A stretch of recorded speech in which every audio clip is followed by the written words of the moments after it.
The first guest had been inside Pine Hollow Inn for less than 4 minutes when he saw Paul's photograph behind the desk. He stopped unbuttoning his wet coat. Melted sleet darkened the shoulders, and a small pool had formed beneath his boots on the newly scrubbed floor. "Where did you get that?" he asked. Helen followed his gaze. "That was my husband." The man looked at her then, his weathered face altered by something she could not read. He was 71, according to the registration card, a retired carpenter named Elias Ward. Until that moment, he had been mostly concerned about the closed mountain pass and whether the inn's one available room came with enough heat. "Paul Mercer was your husband?" Helen set down the room key. Elias had not glanced at the name on her credit card receipt. She was sure of it. "You knew him? Knew him?" Elias gave a short, disbelieving laugh. "I spent 8 years trying to keep an old hotel standing beside that man." Wind pushed sleet against the front windows. Somewhere overhead, a pipe knocked twice inside the wall. Helen stared at the stranger across her unfinished desk and wondered why Paul had never once said his name. 11 weeks earlier, Caroline Mercer had said the inn would be good for her mother because it would give her something to think about. She said this at Helen's dining table, where Paul's chair had remained empty for 32 days. Caroline was 44 and had a way of organizing papers that made every decision look as if it had already been made by sensible people. She had arranged 3 folders beside the sugar bowl: blue for the occupied duplex, gray for the liquid account, green for Pine Hollow Inn. Luke sat opposite her, turning his coffee cup slowly between his hands. At 40, he still did that when he wanted someone else to say the unpleasant thing first. Helen looked at the green folder. "Why is mine the thickest?" Caroline smiled, though not enough to show teeth. "It has the property records." "The duplex is property. The inn has more history. That's one word for it." Luke stopped turning the cup. "Mom, nobody's pretending it's in perfect shape. Nobody has used the phrase falling down either. It isn't falling down. You went inside?" His pause was brief, but Helen caught it. "I saw the appraisal." The appraisal had become the 4th person at the table. Luke quoted it whenever the conversation moved too close to reality. Pine Hollow Inn sat on enough roadside acreage to carry a respectable land valuation. On paper, Paul's residual estate could be divided into 3 shares of roughly similar worth: the duplex for Carolyn, the investment and savings accounts for Luke, and the inn for Helen. On paper, buildings did not leak. Furnaces did not fail in January. Taxes arrived without requiring money. Caroline laid one hand over the blue folder. "The duplex is not some carefree prize. There are tenants, there's upkeep, there are leases, and rent," Helen said. "Yes, there's rent, but I'll have to manage it." Helen had managed those books for 9 years. On the first Sunday of every month, Paul brought her a grocery store muffin and the folder of rent deposits, utility bills, and repair receipts. Helen balanced everything before supper, while he complained that numbers behaved better for her. Caroline knew this. She'd watched her mother explain the same plumbing invoice twice the previous week. "I thought you wanted me to avoid financial stress," Helen said. "I do. So you'll take the building that pays for itself, and I'll take the one that's been empty since Obama was president." Luke rubbed his forehead. "That's not fair." "No," Helen said. "It isn't." He meant her tone, of course. For a few seconds, all 3 listened to the refrigerator cycling on. A casserole Caroline had brought sat untouched on the counter. The label said chicken tetrazzini in black marker, followed by heating instructions detailed enough for a person recovering from a head injury. Helen had spent 41 years making meals without instructions. Since Paul's funeral, people kept bringing food she did not like and telling her exactly how to warm it. Caroline aligned the bottom edges of the folders. "If we sold the inn now, we'd lose a large portion of its appraised value. Everybody agrees on that." "Who is everybody?" "The broker. Luke. Me. A formidable panel. Mom." There it was again. that careful lowering of Caroline's voice as if Helen might bolt into traffic. Luke leaned forward. You don't have to restore it. Take your share. Hold it through the winter and list it in spring.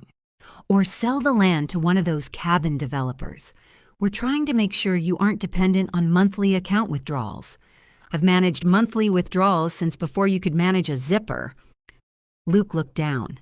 Caroline's lips tightened. The sharpness embarrassed Helen as soon as it left her mouth. Luke had driven Paul to appointments when Helen was too tired to trust herself behind the wheel. Caroline had spent the final week sleeping on their couch, answering the telephone and washing towels without being asked. They were not heartless. That would have been easier. They loved her in the distracted, self-protective way adults sometimes loved, the person who had always absorbed the inconvenience. Helen touched the green folder but did not open it. Paul had inherited Pine Hollow Inn from an unmarried cousin 9 years earlier. The cousin had kept the roof patched and little else. By then, the inn had already been vacant long enough for its last online reviews to mention floral bedspreads and weak coffee. Paul had gone there every few weeks at first. He cleared branches, drained pipes, and made lists. He spoke about replacing windows in stages and reopening 4 rooms. Later, it became 2 rooms, then 1. After his diagnosis, the lists disappeared into his desk. Helen had visited with him only twice. The second time, she stood in the stale dining porch while rain tapped into a bucket, and Paul promised the building was not as bad as it looked. She had answered, "That sentence should be nailed over the door." He laughed. Then he coughed so hard he had to sit down. Now Caroline nudged the green folder toward her. "We're not forcing you," she said. "No," Helen replied. "You're waiting for me to agree." "That's different. Only for the people doing the waiting." Luke pushed his chair back and went to the coffee maker. He poured himself half a cup, though the pot had been sitting since breakfast. Helen watched him drink it black rather than ask where she kept the milk. Paul used to say Luke would rather swallow a nail than open the wrong refrigerator drawer. He returned to the table but remained standing. "If I took the inn and you took the account, would that honestly be better?" he asked. It was a clever question because it sounded generous only until she considered it. "You offered to switch? I'm asking?" "No. You're demonstrating why I shouldn't ask." Luke's face reddened. "I have a mortgage, and I have taxes on 12 empty guest rooms. The land is worth more than the account. Then take it." Caroline exhaled. "We have been through this." Helen looked from one child to the other. Caroline wanted the duplex because its 2 apartments were occupied by reliable adults who paid through automatic transfer. Luke wanted money because money did not need a roof. Both had wrapped their preferences in concern for her until refusing them felt almost ungrateful. She opened the green folder. The top page showed a photograph taken in summer. Pine Hollow Inn stood behind an overgrown lawn, its white clapboard gone gray in places. The 2-story facade faced the old state road. A central veranda crossed the front, and the blue entrance door sat beneath its shallow roof. Several windows were dark. One on the upper floor appeared cracked. On the right, the enclosed dining porch sagged just enough to make Helen distrust the photographer's cheerful angle. Behind the photograph were tax statements, an insurance estimate, the appraisal, and copies of old utility records. No treasure map. No convenient offer from a resort company. Just a building Paul could not finish and numbers her children preferred not to touch. Helen read every page while Caroline checked the time twice, and Luke pretended not to.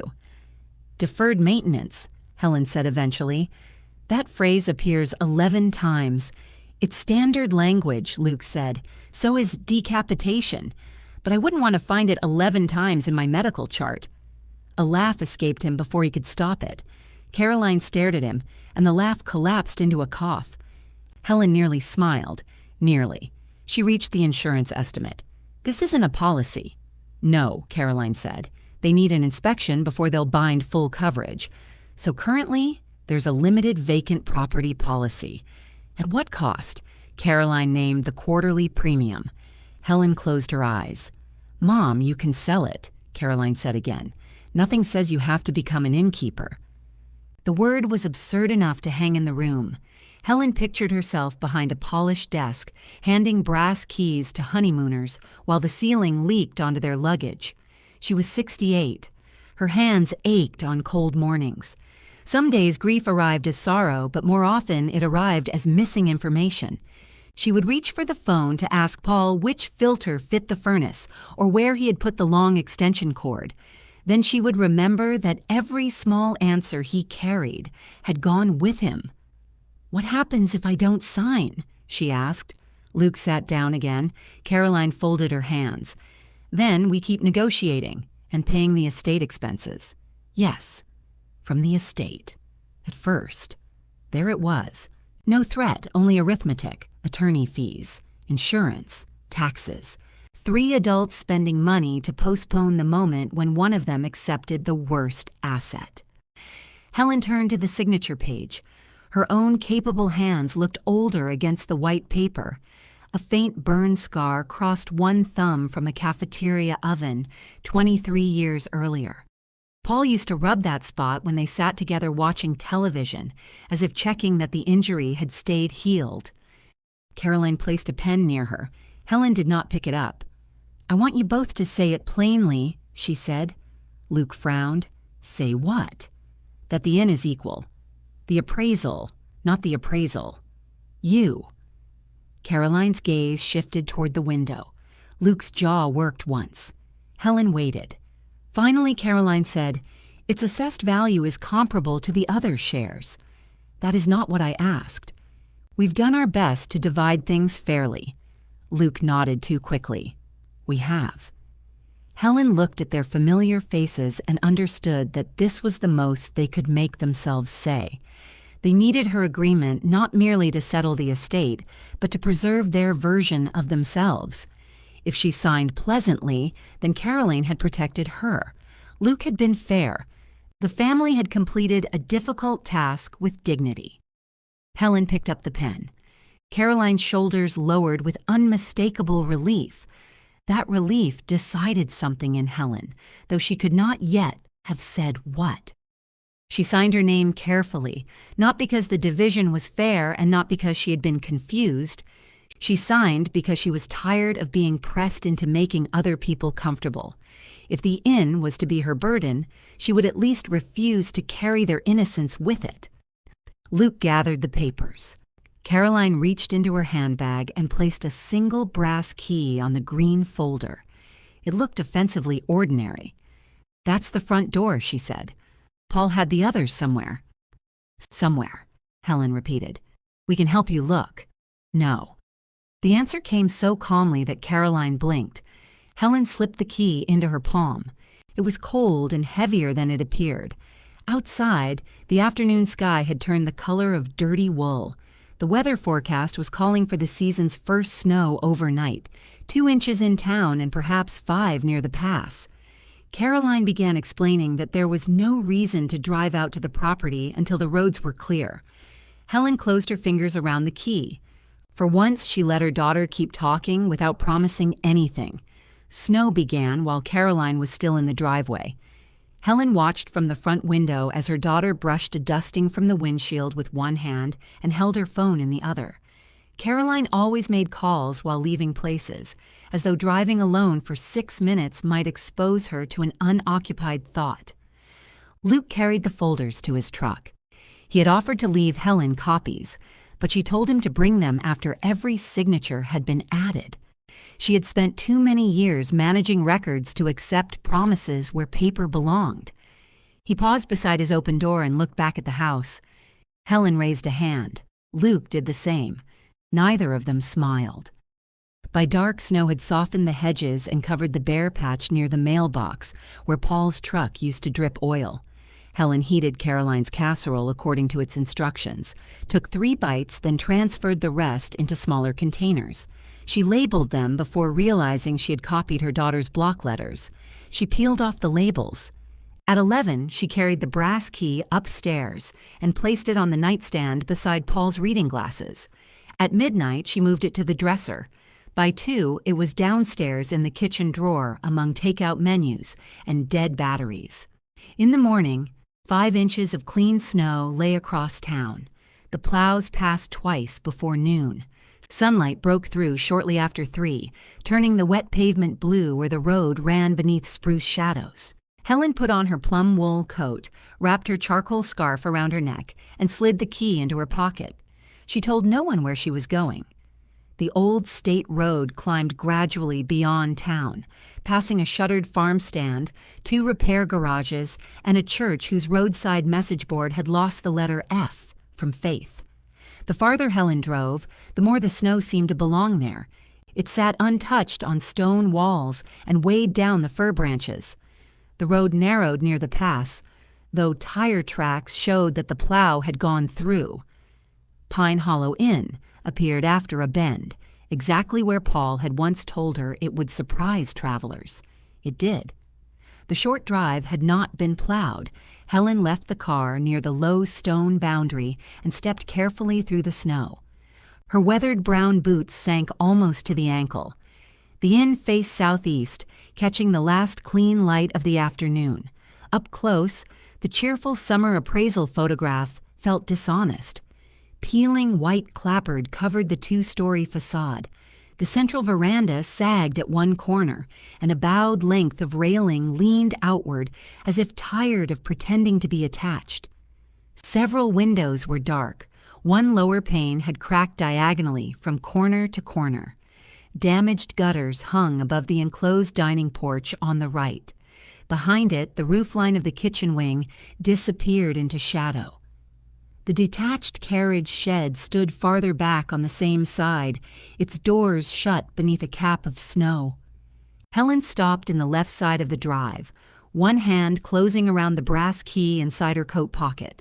No children, no lawyer, no Paul promising the building was better than it looked. Only her. A single upper window reflected the amber sun dropping behind her. For an instant, it looked like a lamp had been left burning inside. Then Helen shifted her weight, and the color moved across the glass with her. "Reflection," she said aloud. Her voice vanished into the cold. She took out the key and held it at her side. The blue central door beneath the veranda was weathered nearly gray around the knob. To reach it, she would have to cross the porch boards. Several were covered by drifted snow, and the railing offered no trustworthy support. Helen had spent most of her working life around wet floors, hot pans, and equipment that could remove a finger without malice. She knew the difference between bravery and failing to read a hazard. She walked around the left end of the veranda instead, testing each step with the toe of her boot. The third board gave a small, rotten sigh. Helen moved closer to the wall. The key resisted. She pulled it out, wiped the lock with her glove, and tried again. The deadbolt turned with a scrape that traveled through the door. Cold, stale air met her inside. The lobby smelled of dust, old wood, mouse droppings, and something damp enough to deserve attention. Helen stood on the threshold until her eyes adjusted. A wide staircase rose along the back wall. To the right, an opening led toward the dining porch. To the left sat the front desk, a long wooden counter scarred by luggage and years. She found the electrical switch beside the door and did not touch it. "See," she told Paul, "I learned things." A rectangle of snow-bright light reached across the floor behind her. Dust lay thick except near one baseboard, where tiny tracks stitched through it. A faded rug curled at the corners. 2 armchairs stood near a stone fireplace, their upholstery filmed gray. Helen took out her phone and turned on its flashlight. Behind the desk, room keys hung from a wooden board in numbered slots. Most were present. Paul had not hidden them somewhere meaningful. He had simply never removed them. A metal cash drawer stood open and empty. Beside it rested a cracked ceramic cup filled with dried pens. Helen tried one on the back of an old registration card.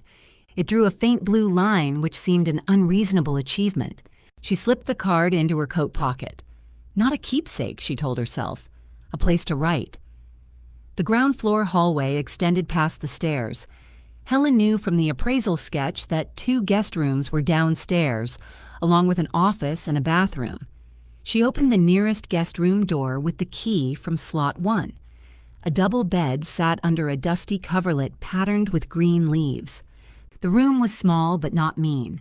It had a washstand, a wooden chair, and a window facing the road.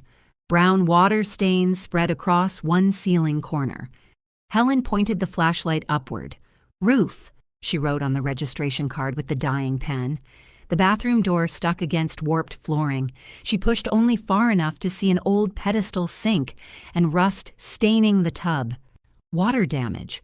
Plumbing unknown. Room 2 smelled worse. Helen shut it immediately. "Dead thing," she wrote. She considered adding a question mark, then decided optimism had limits. The office contained filing cabinets swollen shut by damp, an adding machine, and a calendar from 9 years earlier. October remained displayed, though the building had apparently closed in August. Helen examined the wall, the ceiling, and the floor before entering. A ledger sat on the desk, but mice had chewed its binding, and moisture had fused the outer pages together. She left it where it was. What she wanted was not a story about the place. She wanted to know whether the soft patch near the office window meant rotten floorboards. A noise sounded above her. Helen froze. It came again, a light scrape followed by a muffled thump. She backed into the hallway and lifted her phone as though its flashlight might defend her. The staircase vanished into shadow above the first turn. Another scrape. Snow slid from the roof and landed outside with a heavy rush. Helen let out the breath she had been holding. "Good," she whispered. "Wonderful. Frightened by weather in my own ruin." Her phone rang in her hand. She nearly dropped it. Caroline's name filled the screen. Helen silenced the call. She did not go upstairs. She opened the door to the dining porch and found a long room lined with windows, several cracked or clouded. The floor sloped slightly toward the outer wall. A bucket stood beneath a brown ring in the ceiling, holding a disk of ice. Through the back windows, she could see the kitchen wing. The swinging door between them had been secured with a simple hook. Helen unfastened it and looked in without crossing the threshold. The old commercial kitchen unsettled her more than the dark staircase had. Stainless counters stood beneath stained ventilation hoods. 2 ranges, a deep sink, and a long preparation table remained in place. Dust coated everything, but the arrangement was familiar enough that her hands almost knew where to begin. For 27 years, she had walked into a cafeteria kitchen before sunrise. She knew the sound of burners catching, the weight of stock pots, the small satisfaction of a clean inventory sheet. She knew how to feed hundreds of people on a budget determined by someone who never held a ladle. Paul had once said the inn's kitchen was why he thought Helen might come to love the place. She had accused him of assigning her a job in his fantasy. Standing there now, she could still feel the unfairness of it. He had seen her competence and assumed competence meant desire.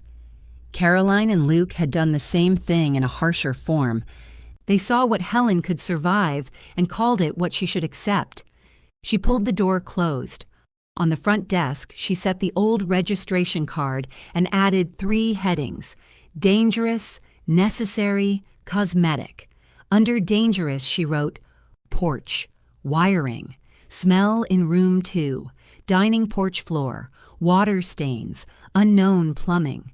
Under necessary, she wrote insurance, heat, safe entrance, 1 bathroom, 1 room. She stared at the 3rd heading.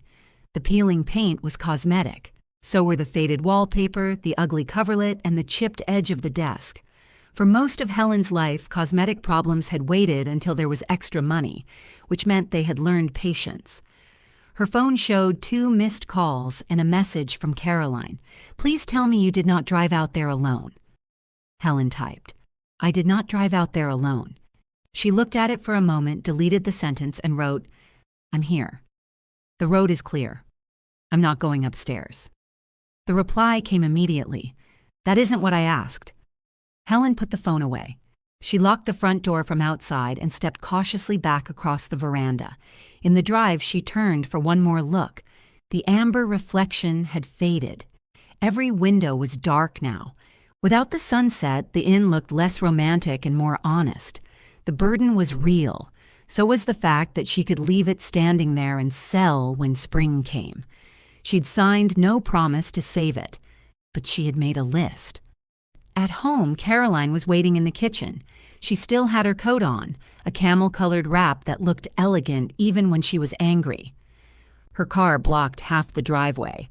On the table sat 2 coffees in cardboard cups, one apparently intended as a peace offering. "You used your key," Helen said. "I knocked first. I didn't say you broke in. You didn't answer. I was driving." To the inn. Helen unwound her scarf and hung her coat on the chair Paul used to complain was not a coat rack. Caroline looked down at her mother's boots. Snow had melted around them, leaving muddy crescents on the floor. "You could have fallen. I could fall in the bathtub. That doesn't make the building safe." "No. The building being unsafe makes the building unsafe." Caroline pressed her lips together. "Luke thinks we should call the broker tomorrow. Luke has a telephone. I mean, all of us. I know what you mean." Helen sat and opened one of the coffees. It had cream but no sugar, which was how she drank it. Caroline remembered details. That was part of what made being managed by her so irritating. "What did you see?" Caroline asked. Helen described the porch, the stained ceilings, the cracked glass, and the frozen bucket. She did not mention the kitchen. That felt private, though she could not explain why. Caroline listened without interrupting. When Helen finished, she rubbed her thumb over the cardboard seam of her cup. "Dad should have sold it years ago," she said quietly. "Yes. He left you a mess. He left all of us a mess. You 2 handed me the broom." Caroline flinched, then nodded once. It was not an apology, but it was close enough to make Helen wary. "I found someone who could inspect it," she said. "Mara Quinn. She did electrical work at the duplex after that outlet burned." "You already found someone?" "I made 2 calls while I was waiting for you to come home." Helen almost said she had not asked for help. Then she remembered the dining porch floor and Paul's habit of letting shame turn every problem into a private test. "Is she licensed?" Caroline gave her a dry look. "You raised me." It was the first thing either of them had said all day that carried affection without instructions attached. Mara Quinn arrived at the inn 2 mornings later in insulated coveralls, a red knit cap, and boots with metal cleats. She was 52, broad-shouldered and unimpressed by the facade. She studied the bowed railing, then looked at Helen. "If that porch is your welcome mat, your guests had better be birds." "I don't have guests." "Excellent. They're the most expensive part of lodging." Caroline laughed. Helen had not invited her, but she had come anyway. Mara opened a battered clipboard. "What do you want to know?" Helen looked up at the dark windows. "Whether 1 room is possible," she said. "Not 12. 1. Mara's expression changed, not softer exactly, but more attentive. "That," she said, "is a question worth inspecting." Mara made Caroline wait outside while she tested the veranda. "Why?" Caroline asked. "Because your mother owns the place, and I only need 1 person falling through it." She walked the length of the porch with a narrow steel probe, pressing it into boards, posts, and the lower rail. The tool disappeared nearly an inch into 1 corner post. "That's not a post anymore," Mara said. "That's brown cake." Helen wrote brown cake beneath dangerous. Mara glanced over her shoulder. "You don't have to write everything I say. I've learned that's how people avoid remembering what they promised." Caroline, standing safely in the snow, studied the road. They entered through the front door one at a time. Mara brought work lights powered by a portable battery and set them in the lobby. Under the sudden white glare, the inn lost its shadows and most of its dignity. Mouse droppings showed along the wall. Water had lifted sections of wallpaper near the staircase. The rug Helen had thought merely dusty was threaded with mold at one curled corner. Caroline covered her nose. Mara handed her a respirator. You brought 3? Helen asked. I brought 4. Buildings like this make people curious. She opened her electrical tester and began at the panel in the office. The metal box was small, rusted at the bottom, and labeled in Paul's handwriting. Lobby, kitchen, east rooms, well pump. Helen recognized the blocky letters from grocery lists he used to leave on the refrigerator. Mara read the labels without comment. Can we turn the power on? Helen asked. We can do many foolish things. I'd rather not do this one. Caroline stepped closer. The electric company said service was available. Available is not the same as welcome. Mara removed the panel cover. She leaned in, then made a sound deep in her throat. What? Helen asked. Some of this is old enough to vote twice. You joke when it's bad. I joke when it's obvious. If it's complicated, I swear. She pointed out cloth-covered wiring, corrosion, and circuits altered at different times by hands of varying competence. None of it was a surprise, but surprise was cheaper than confirmation. Helen recorded each problem while Mara moved through the ground floor. Room 2 did contain a dead thing. Mara found a squirrel behind the radiator, wrapped it in a contractor bag, and carried it outside. Best news so far, she said when she returned. That smell had an affordable cause. The bathroom floor was damaged around the tub, but solid near the sink. The toilet supply line had been drained before the inn closed.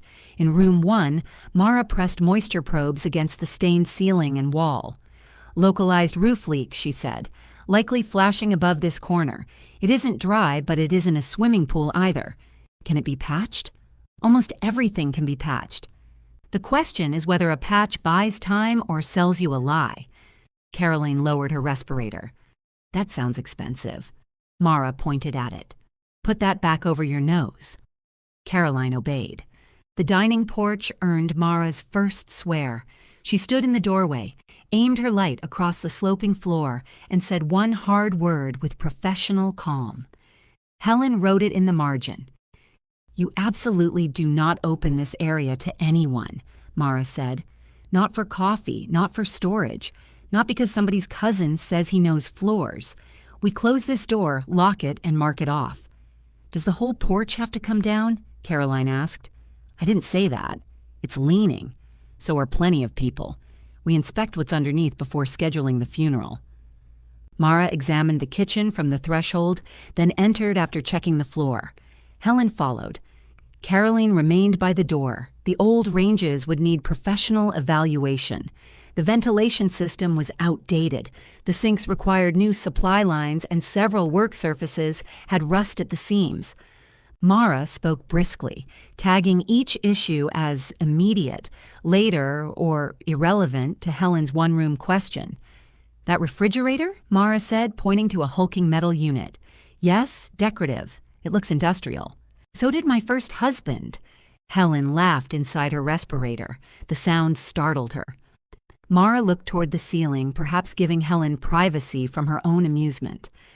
The rear kitchen door opened onto a narrow yard between the wing and carriage shed. Snow covered a scatter of fallen gutter sections. Mara walked around the exterior, probing siding and photographing roof lines. Helen followed at a slower pace. The snow had crusted in the night, and every step broke through with a sharp crunch. At the foundation, Mara crouched beside the exposed stone. This is what I wanted to see. Helen braced herself. Complicated? Good stone. No major bowing here. Mortar needs work, but the wall isn't running away. They continued around the back. The kitchen wing showed more water damage than the main structure. A section of gutter had pulled loose and directed years of rain toward the siding. Near the dining porch, Mara scraped away flaking paint and exposed timber beneath. Repairable, she said. Caroline, who had finally followed them, crossed her arms against the cold. You're saying this building is safe? No. I'm saying it has not yet made the decision for us. Helen understood the distinction. A collapsed foundation would have ended the argument cleanly. Sound stone was not rescue. It was permission to spend money. Upstairs, Mara went first. She tied bright tape across the landing behind them so no one could wander up later and claim confusion. The hallway served 6 rooms on either side. Dusty runners covered the floor, faded wallpaper showed pine branches and small red berries. Several doors stood open, revealing narrow beds and washstands. At the far end, a cracked window admitted a line of snow onto the sill. Helen had expected decay. She had not expected evidence of ordinary departure. A wire hanger left on a wardrobe knob, a drinking glass upside down beside a sink, a paperback swollen by damp. The last people who worked there must have assumed someone would return soon. Mara checked ceilings, window frames, and floors. One room beneath the worst roof damage was closed off immediately. 3 others had water staining but no active moisture. The remaining rooms were merely old, cold, and unusable. Timber structure is better than the exterior suggests, Mara said on the landing. Old builders had access to wood we'd cry over now. Then why does it look so terrible? Caroline asked. Because paint is cheaper than structure and more visible. That confuses people in both directions. Helen glanced at her daughter. Caroline did not meet her eye. In the lobby, Mara spread a blank inspection sheet over the desk. She divided the building the way Helen divided a kitchen after a failed health inspection. Hazards first, required corrections second, everything else last. To open even one room, they would need a safe entrance, modern service for a limited group of circuits, functioning heat in occupied areas, inspected smoke and carbon monoxide detection, emergency lighting, a usable bathroom, safe water, repaired egress, and physical barriers separating closed sections. The full building would cost more than I'm willing to guess while standing up, Mara said. One legal ground floor room is different. How different? Helen asked. Mara named a preliminary range. Caroline removed her respirator as if it had suddenly prevented breathing. That much for one room, one bathroom, part of the lobby, safe access, and systems that don't kill the guest. No finishes? Basic finishes where work disturbs them, nothing decorative. Caroline turned to Helen. You could carry the taxes for years on that. If nothing else gets worse, Helen said, or you could list it in spring. Mara capped her pen. That is also an option. Helen had expected the contractor to defend the project, perhaps because people who sold repairs had reasons to believe in repairs. Mara seemed equally willing to leave the building cold. If you owned it? Helen asked. I'd get a formal estimate, then decide what kind of loss I could survive. That isn't much of an answer. It's the only honest one. This place is not free because someone handed you a key. Caroline became very still. Mara did not appear to notice. She continued, You could put money into it and fail. You could sell it and discover 5 years from now that somebody else made it work. Neither outcome proves what you should have known today. Helen looked down at the counter. Beneath the dust and scratches, the wood was dark maple. Thousands of guests had rested their hands there. Thousands of small transactions had occurred. Rooms paid for, directions requested, complaints delivered, keys returned. What would the formal estimate cost? Mara told her. And you document hours and materials? I document everything. My charm is complimentary. Caroline followed Helen to the car after Mara left. Their breath clouded between them. You're not actually considering this. I paid for an inspection to consider it. You paid for information. That's how considering works. Caroline shoved her gloved hands into her coat pockets. I made those calls because I wanted you to understand what you were dealing with. Helen studied her. Did you think I would hear the price and run? I hoped you'd make a rational choice. The choice you prefer. The choice that doesn't drain your savings. Helen leaned against the car door. The metal was cold through her coat. Do you know what bothers me? She asked. You keep talking as though my savings are a family appliance, as if I might use them incorrectly and deprive everyone of the toaster. That is not what I'm doing. You told me I couldn't handle financial stress, then gave me the property with the most financial stress. I didn't give it to you. We divided the estate. Then why are you still deciding what I do with my third? Caroline's face changed. For a moment, she looked less like the composed woman with organized folders and more like the exhausted daughter who had slept on Helen's couch during Paul's last week. "Because Dad is gone," she said, "and if you lose everything trying to finish something he couldn't, I'm the one who will have to watch." The answer landed differently from Helen's expected arguments. She softened, but not enough to step aside. "Watching is not the same as being responsible. It feels like it." "I know." Caroline looked at the inn. He chose this building over and over. Every tax bill, every patch, every year he said he'd sell later. Helen also looked up at it. "Maybe I'll choose against it. Will you?" "I don't know." That was the truth, and Caroline seemed almost offended by its lack of reassurance. Helen requested Mara's formal estimate the next morning. The numbers arrived, itemized, ordinary, and brutal. Helen spent 2 evenings checking them against local rates and a third building a spreadsheet that included insurance, taxes, utilities, expected maintenance, and no guest income at all. She ran one version in which the roof patch failed, another in which the well needed work. In the least frightening column, the inn still consumed a noticeable piece of her retirement savings before earning $1. She printed the pages and arranged them on the dining table. Paul's chair remained empty across from her. "You were terrible at timing," she told it. The district food service office had left 2 messages since the funeral asking whether she would consider substitute work.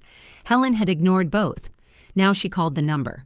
The supervisor, a woman named Denise, who had once worked under Helen, answered on the second ring. "I can do 3 mornings a week," Helen said, "temporary, and I'm not running anybody's kitchen for them." Denise laughed. "I was going to offer you 4. Then we've already negotiated." Afterward, Helen wrote substitute wages into the narrowest column of her spreadsheet. They did not make the project safe. They made one portion of the risk hers to take. She called Mara. 1 room, Helen said, a bathroom, a safe entrance, and no decorative foolishness. Mara was quiet for a beat. "I require a deposit.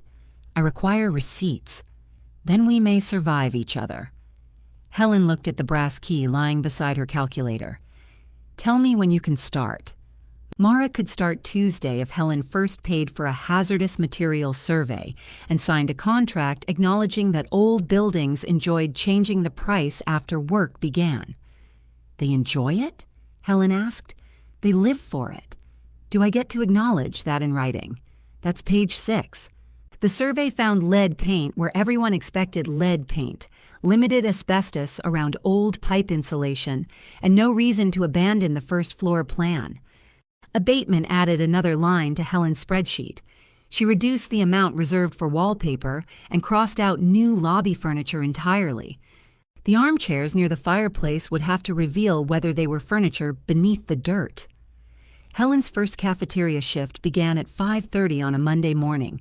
Denise met her at the service entrance, wearing an apron over a business blouse and holding 2 clipboards. "You look exactly the same," Denise said. "That's a terrible thing to say to a grieving woman. I meant capable." "That's what people say right before they hand you work." Denise lowered the clipboards. Helen had trained her years earlier when Denise was a nervous assistant who apologized to vegetables after dropping them. Now she supervised food service across the district and had acquired reading glasses she wore on top of her head while searching for them. "I meant, I'm glad you're here," Denise said. Helen let her off with a nod. The kitchen had been renovated since her retirement. The ovens displayed temperatures digitally. The sinks had new spray nozzles. Someone had moved the spices to a cabinet beside the freezer, an arrangement Helen considered evidence of declining civilization. She worked beside 3 adults she knew and 2 she did not. No one asked about Paul until almost 8, when a cook named Sheila touched Helen's elbow near the dish station. "I'm sorry I couldn't come to the service. You sent that lemon cake. I wasn't sure you liked lemon." "I do." It was not true. Helen had eaten 2 pieces anyway because grief made strange bargains with appetite. Sheila handed her a tray. "Denise said you're fixing an inn. Denise says many things before breakfast. Are you?" 1 room. Sheila considered this. That sounds worse than 12. How? With 12, you've lost your mind. With 1, you're serious. Helen carried the tray away before Sheila could see her smile. 3 mornings of standing on tile reminded Helen that retirement had not been an imaginary weakness. Her lower back tightened by noon. The joint at the base of her right thumb ached from lifting pans. On Thursday, she sat in her car for 5 minutes before turning the key because her body objected to the distance between the seat and the house. The wages looked smaller on her bank statement than they had in the spreadsheet. At Pine Hollow, work began with removal. Mara's crew consisted of herself and a wiry plumber named Gus, who appeared to have been born irritated. The ruined lobby rug went into a disposal container. Molded baseboard came off the wall. Damaged plaster in room 1 was opened beneath the leak, exposing darkened wood that looked alarming until Mara tested it. "Wet, not gone," she said. "It dries, we treat it, we close it. And the roof? I have a roofer coming Friday. Is that in the estimate?" "The visit is. The repair? Depends how much he dislikes ladders." Helen wrote roofer in the margin beside contingency. She cleaned what she was permitted to clean. Mara drew boundaries with blue tape and threatened to bill Helen double if she crossed them. Helen scrubbed the front desk, washed intact glass shades, and filled 6 contractor bags with abandoned linens from safe rooms. The dust had a way of settling inside her scarf, even when she wore a mask. Every object required a decision. Keep, discard, clean, postpone. Helen had managed inventory for decades, yet the inn's accumulation defeated ordinary categories. 6 matching water pitchers might be useful if their glaze proved safe. A box of warped menus was not. 37 wooden hangers became keep until she noticed mold on 12. The rest became clean. She was dragging a bag across the lobby when the front door opened. Luke stepped inside carrying a shop vacuum and 2 paper bags. "You need a sign," he said. "For what?" "Warning people the place is full of masked women." Mara looked down from a ladder near the office. "We prefer to surprise them." Luke set the vacuum beside the desk. "Caroline said you were here." "Caroline knows where everybody is except herself," Helen said. "I brought lunch.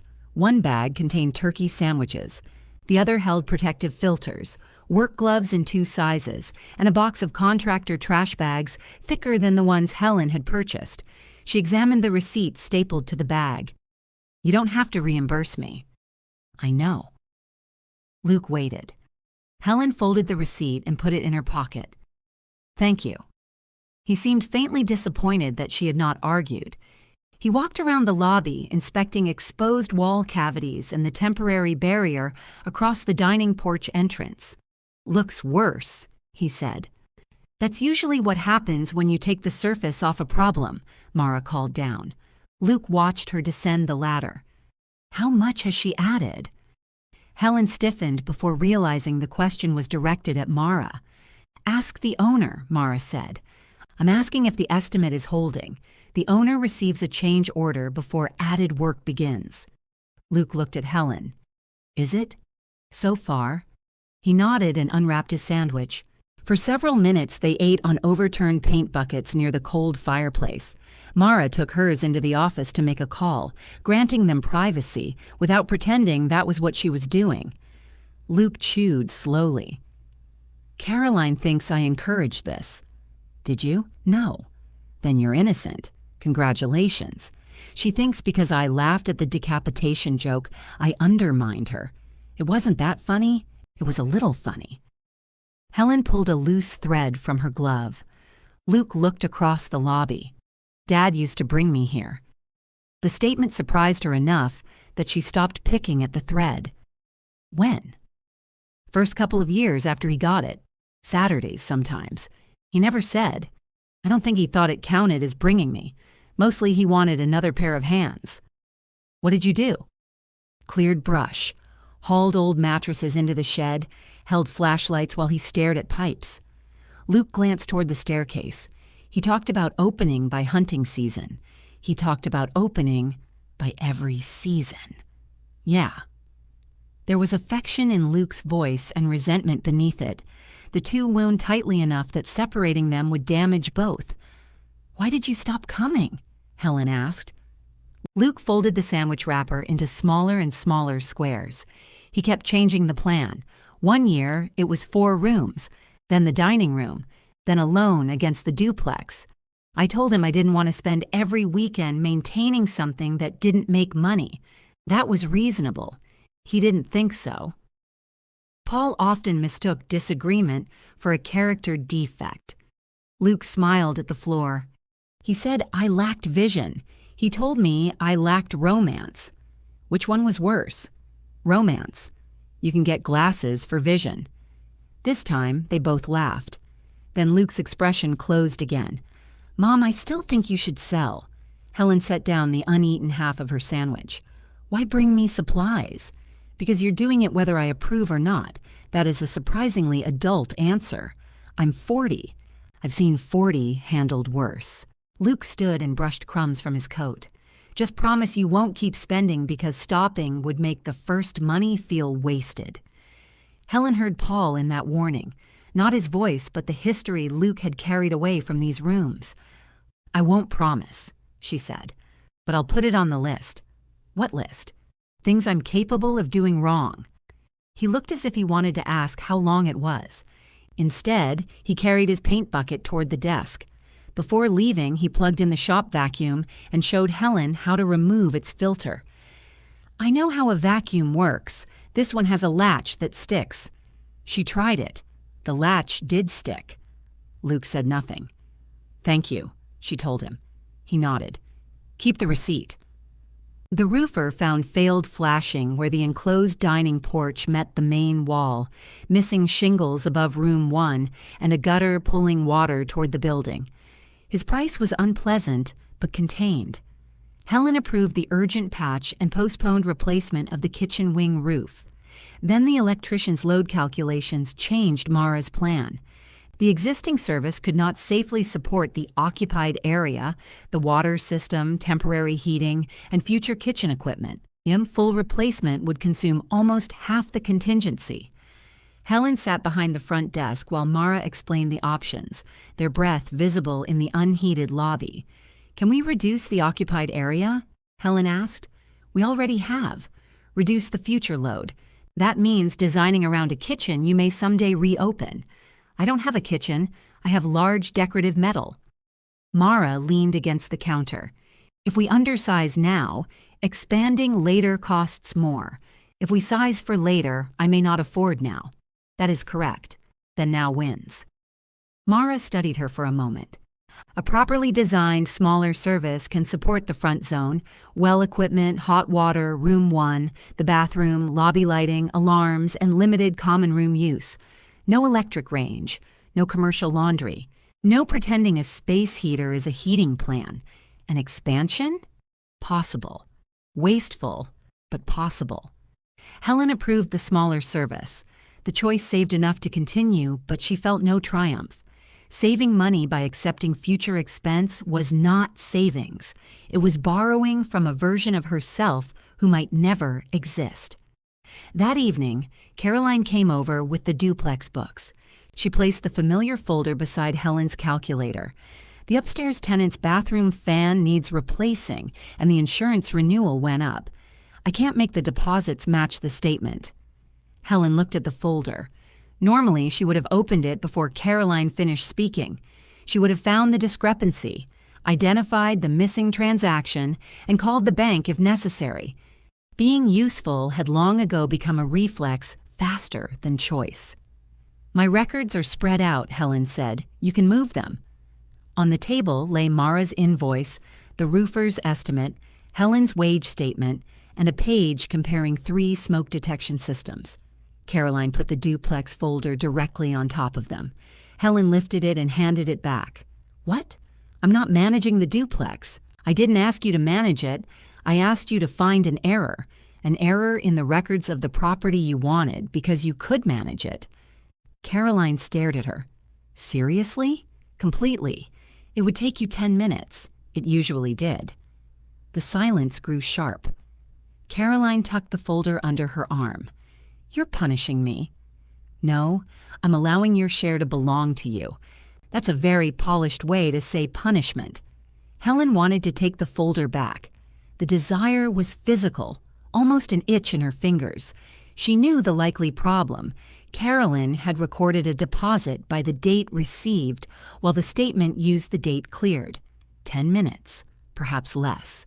Instead, Helen straightened the smoke detector comparison Caroline had disturbed. "There's a property management company on Elm Street," she said. "They charge ordinary, documented rates." Caroline's eyes flicked to Mara's invoice. "You've changed," she said. Helen considered that. "No," she replied. "I've become expensive." Caroline's mouth tightened as if she had tasted something bitter. "Fine," she said.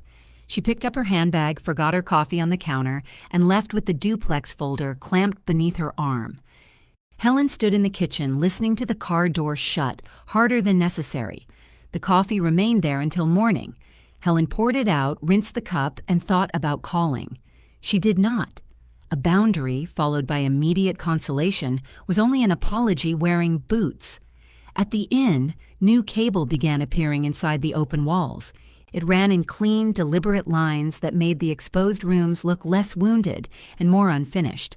Mara installed the smaller electrical service on the rear exterior wall, beyond the dining porch, and built a panel that separated the limited, occupied zone from the rest of the building. Helen watched her label each breaker. "You print like Paul did," she said. Mara did not look up. Was he an electrician? No. Then he printed like me. The utility company restored service on a gray Thursday afternoon. Mara stood at the new panel. Gus waited beside the well controls, and Helen remained in the lobby with her hands tucked under her arms. Mara switched on the first breaker. The overhead fixture above the desk came alive. It was not beautiful. The shade was plain frosted glass, and the bulb cast an uncompromising white circle over the scratched counter. Still, Helen's throat tightened. For 9 years, that room had surrendered each afternoon to darkness. Now a light remained because she had paid for the wire carrying it. "Don't get sentimental," Mara said. "I haven't tested the outlets. I'm appreciating electricity. You can appreciate it from 6 feet away. The lights held. The well pump did not. It groaned, shuddered through the pipes, and tripped its breaker." Gus said something from the back that Mara had previously reserved for the dining porch. Helen opened her spreadsheet that night and moved money from the furniture column into plumbing. The next morning, Gus pulled the pump. Its motor was salvageable. The pressure tank was not. The replacement cost less than a new well, and more than Helen had hoped to spend on water no one could yet drink. Once the system ran, the first samples came back unacceptable after years of stagnation. Gus disinfected the well and flushed the lines, while Helen watched hundreds of gallons spill across the snowy rear yard. "That feels wasteful," she said. "It's less wasteful than poisoning somebody. I'm beginning to notice safety has expensive opinions. Safety doesn't care if you listen. That's its charm." The second samples passed. Mara repaired the ground floor bathroom without pretending the clawfoot tub would ever serve a paying guest safely. They left it in place but shut off its fittings and installed a simple walk-in shower where an old linen closet had been. The pedestal sink survived. The warped flooring did not. Helen chose gray commercial tile because it was durable and 12% cheaper than the blue pattern Caroline might have liked. She did not ask Caroline. Room 1 lost its stained plaster green leaf coverlet and one section of damaged wall. It gained insulation, clean drywall, 2 safe outlets beside the bed, and a smoke detector that Mara tested until Helen threatened to put her outside. "The alarm is supposed to be irritating," Mara said. "It has achieved its purpose." "Good. It may save a life. It may end one first." At the cafeteria, Helen took an extra Thursday when Denise's regular prep worker called out with the flu. The pay covered half the bathroom tile. A Saturday shift preparing food for an adult education conference paid for the replacement room lock. Her back objected. Her thumb ached more often. She bought a wrist brace and entered its cost under personal, not in, though she stared at the category before deciding. Denise found her eating crackers alone in the kitchen office between shifts. "You're limping. I'm sitting." You limped into the sitting. Helen folded the empty cracker sleeve. Denise closed the door. "I can move you off loading. I know how to lift. So do forklifts. They still get serviced. I don't want special treatment. I don't want a workers' compensation form." Helen studied her former assistant. Denise's glasses were on her head again. "Your compassion is stirring. I learned from you." That was unfortunately true. Helen accepted fewer lifting tasks and hated the relief almost as much as she needed it. She had spent her life believing competence meant doing what needed to be done before anyone else noticed. The inn kept forcing a different lesson on her.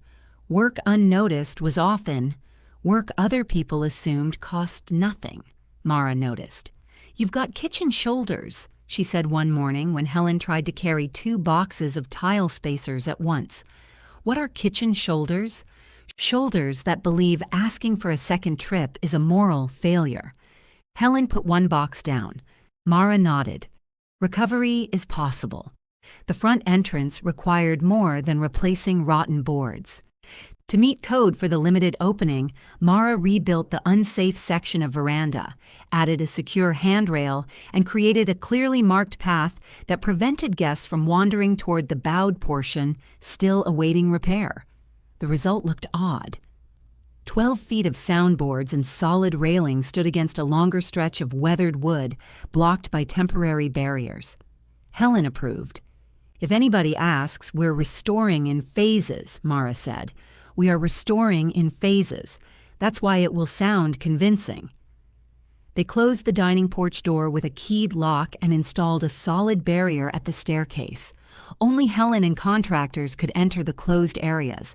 The lobby's usable section ended before the fireplace, leaving room for the desk, 2 chairs, a small table, and a coffee station that did not require a commercial kitchen. "No breakfasts," Mara reminded her. "I can serve packaged food. When the permit says so. I fed 600 people before 9 in the morning. You did it in an approved kitchen." Helen glared. Mara smiled. "You like me because I'm right. I like you because you leave eventually." The inspection identified 4 corrections: a door closer that failed to latch, an emergency light mounted too high, missing weather stripping, and a bathroom grab bar placed 2 inches outside the accepted range. 2 inches? Helen asked. Mara held up her tape measure. "The government remains unmoved by your tone." They corrected all 4 and paid the reinspection fee. The limited certificate allowed Helen to rent 1 ground floor room to no more than 2 adults, with the rest of the inn closed to guests. She read every condition twice. She bought commercial liability coverage, registered for the required lodging taxes, and opened a separate checking account for the inn. At the bank, the account representative asked for the business name, Pine Hollow Inn. "Doing business as? Pine Hollow Inn. Do you have a slogan?" "Not yet condemned." The representative paused over the keyboard. "That was a joke," Helen said. "I thought so. But you weren't certain." "No, ma'am." Helen laughed all the way to the car. The room still needed a bed. The original frame was sturdy but an unusual size. Helen found a standard full bed from a local supplier, bought a firm commercial mattress, and resisted the upholstered headboard a salesman called transformational. She chose 2 bedside lamps, washable curtains, white sheets, and a plum-colored blanket that nearly matched her coat. The room looked plain, clean, and warm. "Like a respectable aunt," Mara said. "Which aunt? The one who knows whether you washed your hands?" Helen brought 2 chairs from her house for the lobby. They did not match, but both were comfortable and neither smelled of mold. She cleaned the front desk again, worked oil into the scarred maple, and placed the old brass room key in a shallow dish, even though the new lock used a different key. The registration card from her first visit remained in her coat pocket, softened at the folds. She framed it between the pages of her ledger instead of throwing it away. Dangerous, necessary, cosmetic. The lists had grown, but the order still held. At home, she searched for a photograph to put behind the desk. Most pictures of Paul showed him at holidays, seated at the table with food in front of him, and the camera flash reflected in his glasses. They made him look politely trapped. She chose an older photograph taken beside their garage. Paul was in work clothes, one hand on his hip, squinting at the camera with a wrench tucked into his back pocket. There was grease on his forearm. He looked impatient, alive, and faintly amused by whoever held the camera. Helen remembered taking it. He had spent a whole Sunday repairing a lawnmower that cost less than the parts. "You always did prefer the difficult version," she told the photograph. She placed it behind the inn's desk beside the lamp, not as a shrine, but because the lobby felt less accusatory with one familiar face in it. Luke came on a Sunday afternoon to see the finished room. He checked the window lock, bounced once on the mattress, and tested the shower temperature without being asked. "What do you think?" Helen said. "I think the water gets hot. Your gift for praise remains unmatched." He walked back into the lobby. "Are you going to advertise?" "Not broadly. Mara says I should learn what one guest requires before inviting the internet to criticize me. Mara's smart. I pay her to be." Luke examined the photograph of Paul. "I remember that mower," he said. "It never worked properly. He said it ran better than new. Your father believed volume was evidence of power." Luke touched the corner of the frame, then withdrew his hand. "Caroline hired the property manager," he said. "I'm glad. She thinks you'll be glad it costs her money. I'm glad I'm not doing it." "There's a difference?" "To me." Luke accepted that with a slight nod. He offered to photograph room 1 for a listing. His first image showed too much ceiling. The second made the bed appear tilted. Helen took the phone from him and shot the room from the doorway, including the lamp, the clean bathroom entrance, and the road-facing window. "You've done this?" he asked. "I arranged food on trays for 27 years. Everything has a good side." She created a simple online listing, but left it unpublished until the insurance documents arrived. For immediate use, she printed a small notice: "One clean, heated room, private bath, Pine Hollow Inn, phone for availability, no logo, no promises about rustic charm." The owner of the fuel station near the pass, a 63-year-old man named Ray, let her tape it beside the road condition board. "People still look at paper?" Helen asked. "When their phones lose signal. Do they lose signal often?" "Usually when they need something." For 4 days, no one called. On the 5th, Helen reduced the nightly rate by $6, then raised it back before bed. The lower number would barely cover cleaning, heat, tax, and the time she had already learned not to call free. Freezing rain began after sunset the next evening. The road crews closed the pass shortly before 9. Helen was at home in slippers, entering receipts when an unfamiliar number appeared on her phone. She answered cautiously. A man's voice said, "Is that room at Pine Hollow actually available, or is that sign older than it looks?" "It's available," Helen said. "The sign went up Tuesday." "Good. I was afraid one clean room might be historical advertising." "Where are you?" "At Ray's fuel station, along with half the people who thought the pass closure didn't apply to them. Do you have a vehicle that can handle the road? I have a truck that has handled more road than it wanted. Drive slowly. The entrance is easy to miss. I found the sign. I'm feeling lucky. This is not a luck-based property." Helen hung up, changed into dark trousers, and put her boots and plum coat back on. She added clean towels, 2 bottles of water, and a packet of decaffeinated coffee to a canvas bag, although room 1 already contained all 3. Then she removed the duplicates. A first guest did not require the innkeeper to arrive looking as though she had evacuated a pantry. The freezing rain clicked against her windshield all the way up the state road. Her car slid once near the shuttered farm stand, a small sideways movement that sent both hands tight around the wheel. She slowed to 25. Mara had installed a timer on the exterior light. Its warm circle revealed the safe section of veranda, the solid new railing, and the path Helen had sanded that afternoon. Beyond the barriers, the remaining porch vanished into darkness. Helen turned on the lobby lights, checked the room, ran hot water through the bathroom sink, and tested the deadbolt twice. She was checking the smoke detector when headlights swept across the front windows. The truck stopped crookedly in the drive. A tall, older man climbed out wearing a dark canvas coat and a flat wool cap. He moved carefully on the ice but rejected the railing with the stubbornness of someone who considered balance a private skill. A leather tool satchel rested on the passenger seat behind him. He took only a small overnight bag. Helen opened the door before he could knock. "Elias Ward? You sound disappointed. You sound taller on the telephone." He looked down at himself. "It comes and goes." Sleet glittered on his shoulders. His gray beard was trimmed short, and deep lines ran from his nose toward a mouth that appeared built for skepticism. He stamped his boots on the mat. "You're Helen? I'm the person with the room. That is the most important relationship in my life tonight." She stepped aside. Elias stopped just inside, taking in the exposed section of repaired wall, the temporary barrier beyond the fireplace, and the clean pool of light over the front desk. "You weren't exaggerating about one room. I try to keep my promises within reach. Heat? 70 degrees in the room. Water? Hot and inspected. Roof? Currently above us. I'll take it. You haven't seen it. I've seen the road." Helen showed him room 1.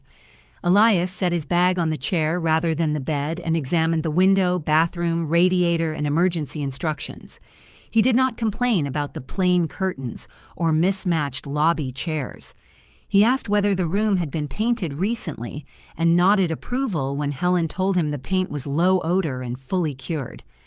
At the desk, he filled out the registration card in compact capital letters. His age was 71. His address was 3 towns east of the pass, farther than Helen would have guessed for someone caught on the wrong side. When she processed his payment, she waited for the terminal to approve it before allowing herself to breathe. 1 room, 1 night, money in exchange for something the inn could safely provide. The amount was modest enough to be almost insulting compared with what she had spent. It still felt different from every projected number in her spreadsheet. This one had happened. Elias began unbuttoning his coat. Then he saw Paul's photograph. His hand stopped. Water gathered beneath his boots while he stared at the man beside the garage, the wrench in his pocket, the half-amused impatience on his face. "Where did you get that?" "That was my husband." Elias looked at her. "Paul Mercer was your husband? You knew him?" He laughed once, more from disbelief than humor. "I spent 8 years trying to keep an old hotel standing beside that man." The wind pressed sleet against the windows. Helen set down the room key she had been about to hand him. "What hotel?" "The Bellwether. Used to sit north of Rangeley before a developer turned it into vacation condominiums." Elias looked back at the photograph. Paul ran maintenance. I did carpentry, windows, whatever else broke after 5 on Friday. He never ran maintenance. He absolutely did. He repaired hospital equipment before I met him. After the Bellwether. Helen knew Paul had worked at a hotel in his 20s. She had pictured him changing light bulbs for one summer, perhaps carrying luggage. 41 years of marriage had reduced those 8 years to a line he seldom bothered to tell. How old was he? When he started? 24, maybe. I came a year after. He already acted like the Boilers were close relatives. He did that with machinery. He did that with everything he believed couldn't manage without him. The answer struck too close to Helen's irritation to feel like flattery. Elias touched neither the frame nor the desk. "When did he pass?" "Last month." "I'm sorry, thank you." There was no performance in the words. He looked at the photograph once more, then took off his cap. "I lost track of him," he said. "The hotel sold. I went west for work, came back years later. We exchanged Christmas cards until neither of us was organized enough to admit we'd stopped. Paul saved cards. Did he? Not in any system known to other people?" Elias smiled. "That sounds right." Helen handed him the new room key. "You knew him for 8 years. Near enough. And he never mentioned Pine Hollow to you?" Never heard of it until I saw Ray's notice tonight. She believed him. His surprise had been too inconvenient to arrange. Coffee will be ready at 6, she said. There's toast and packaged food, nothing my inspector would object to. I'm usually awake by 5. Then you may wait quietly. His smile deepened. Yes, ma'am. Helen drove home wondering whether Elias had been telling the truth about losing touch or simply offering the gentlest version. Nothing in his manner suggested an agenda. That did not prevent her imagination from supplying one. Perhaps Paul had complained about her. Perhaps he had told stories about the cafeteria, her lists, the way she folded bills into categories before online banking made envelopes unnecessary. Perhaps the stranger knew a younger Paul who had wanted things he later learned not to mention. At home, she took Paul's reading glasses from the nightstand and put them in the top drawer. She had not touched them since the funeral. Moving them 4 inches felt like disloyalty and housekeeping at once. Sleep came badly. At 5:20, Helen gave up and drove back to the inn. The freezing rain had turned to fine snow, whitening the dark road. Elias's truck remained where he had parked it. She brewed coffee in the approved machine behind the desk and arranged bread, jam packets, wrapped pastries, and 2 bananas on the small lobby table. At 5:50, Elias emerged fully dressed. You said 6, she told him. I heard the machine. You're susceptible to appliances. Occupational weakness. He poured coffee and inspected the bread. Toast? He asked. There's a toaster. You trust me with it? Not yet. Helen toasted 2 slices. Elias spread one with enough jam to repair masonry. They sat in the mismatched chairs near the desk. Outside, snow collected on the veranda railing. Inside, the radiator clicked and settled. Did Paul ever talk about the bellwether? Elias asked. Not much. That doesn't mean it didn't matter. I didn't say it didn't. Elias drank his coffee. You're angry with him. I'm recently widowed. Anger is one of the services included. He nodded as though she had quoted a standard rate. Helen looked at the photograph. Why did he leave? Better pay. Regular hours. You. Me. He'd met a woman who managed a cafeteria and knew the price of everything. Helen turned toward him sharply. Elias lifted one shoulder. He wrote your name on the calendar beside the phone. Helen, Thursday, underlined twice. We gave him grief for weeks. The memory reached her before she could defend against it. Paul arriving at their 3rd date in a clean shirt that smelled faintly of machine oil. Paul insisting he was not nervous while knocking over the salt. He said he worked at a lodge, she said. He may have preferred lodge. Bellwether called itself a hotel when it wanted higher rates. What was he like? Capable, proud, generous with things that weren't always his to offer. That sounds like Paul. He drove people through storms when the road should have been closed, took overtime nobody assigned him, fought with the owner every winter about room 8. What was wrong with room 8? Nothing. That was the fight. Elias leaned back, warming both hands around the cup. The owner wanted to renovate it and charge resort prices. Paul kept arguing we needed one plain room for people stuck by weather or working temporary jobs. Linemen, nurses, road crews, folks who needed a bed, not a vacation experience. Room 8 had old furniture, no mountain view, and a boiler pipe that ticked all night. Paul said that was what made the rate honest. He persuaded the owner? Some years. Other years, he claimed the room was under maintenance whenever she tried to put it into the premium inventory. Helen stared at him. Elias added, I said generous, not obedient. A laugh escaped her. It became a small, painful sound halfway out. Paul had never told her about room 8, yet she could see him doing it, creating an argument that required constant maintenance, then keeping the argument alive because surrender would make all the previous trouble look foolish. Did he ever make money? She asked. Paul? The hotel. It survived until the owners got an offer they preferred. That isn't the same thing. The answer pleased Helen because it contained no promise.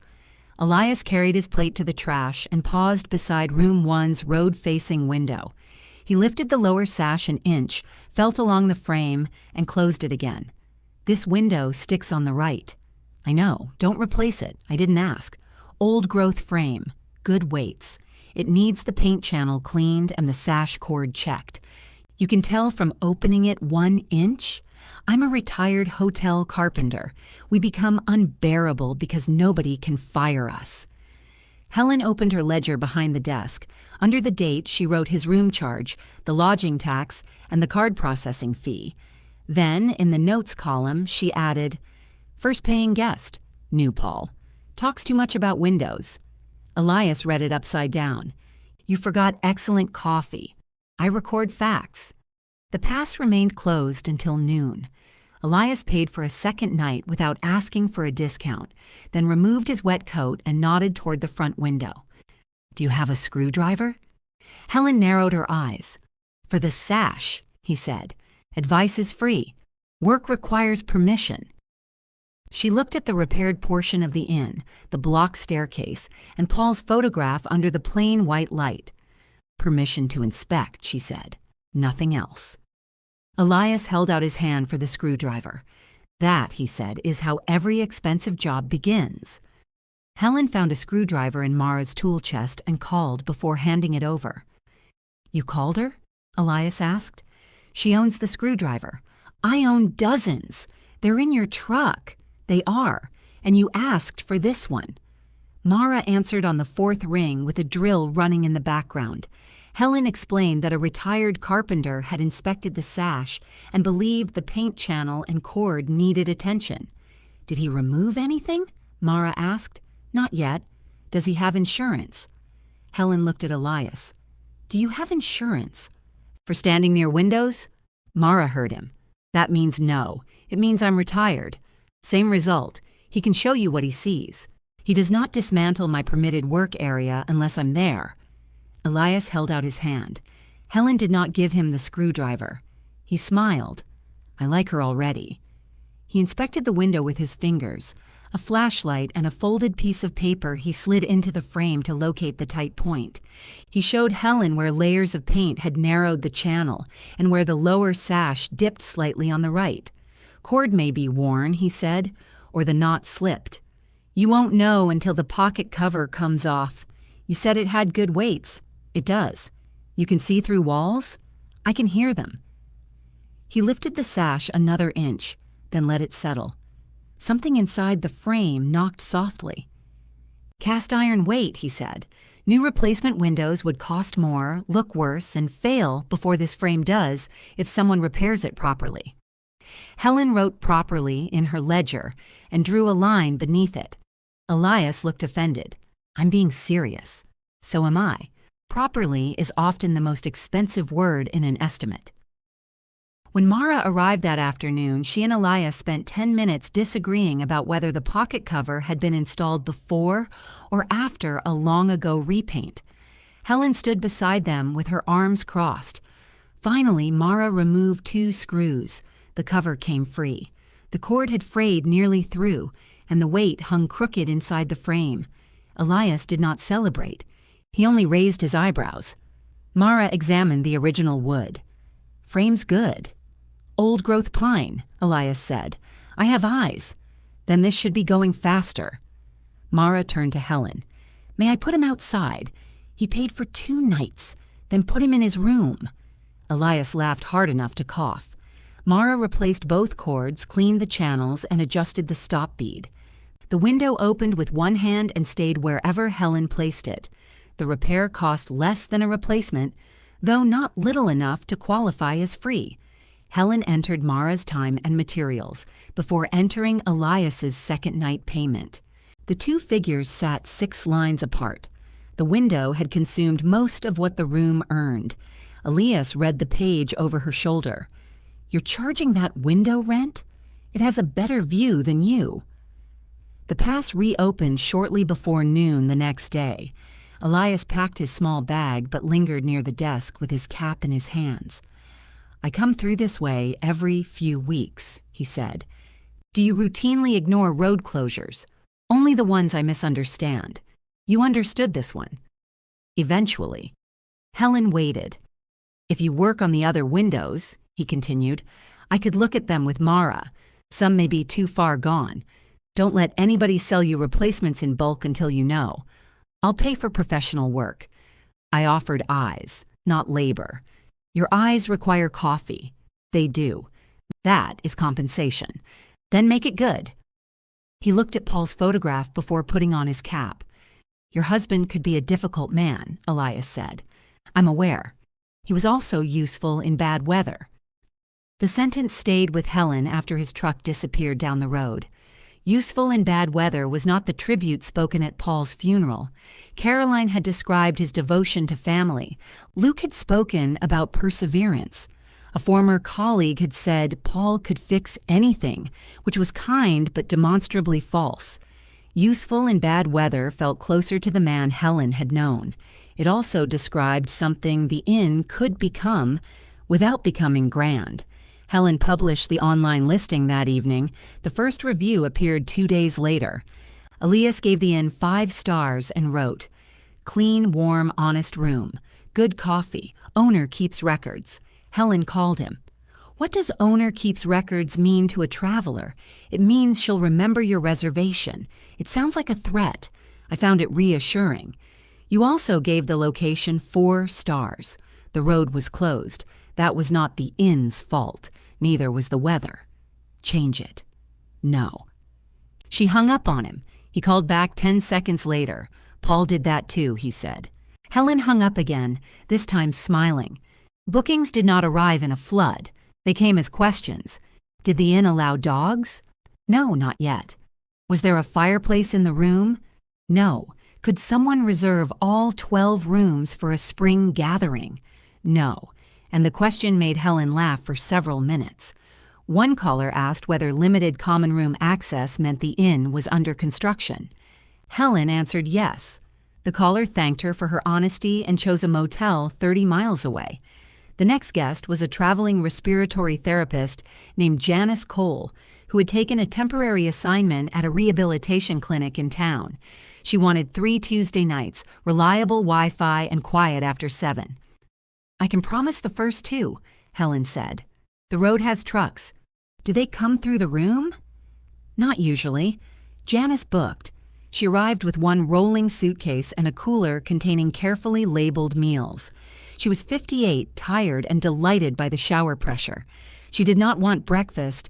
She wanted a place to microwave soup, read for half an hour, and sleep without hearing an ice machine or a television through the wall. On her second stay, she placed another reservation for the following month. Your mattress is firm, she said. Is that a complaint? No, don't improve it. Helen wrote that down. The room's income began covering its own heat, supplies, card fees, and part of the insurance. It did not touch the repair costs already spent. Every time Helen updated the spreadsheet, the original investment remained a deep negative number. She did not hide it. When Luke asked how the inn was doing, she emailed him a simplified statement. He called within 5 minutes. You sent me expenses. I sent you income too. It's 1/3 of the page. That is the current ratio. Why are you showing me this? You asked. I meant whether guests like it. Then ask whether guests like it. He was quiet. Do they? He asked. So far. That's good. Yes. The agreement felt strange enough that Helen changed the subject. Caroline did not ask about the inn at all. She communicated through short messages about the remaining estate paperwork and once forwarded an electrician's invoice from the duplex by mistake. Helen returned it without opening the attachment. The property manager charged Caroline a monthly fee and arranged the bathroom fan replacement at a price higher than Helen would have negotiated. Luke mentioned this in confidence, which meant Caroline had complained to him and instructed him not to tell their mother. Helen pretended not to know.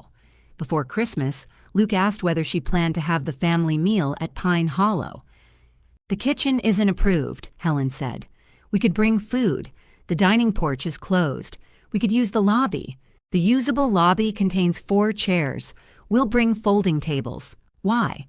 So we can all see the place. You can see it without gravy. Luke sighed. "Mom, it was just an idea. It was not a cruel idea."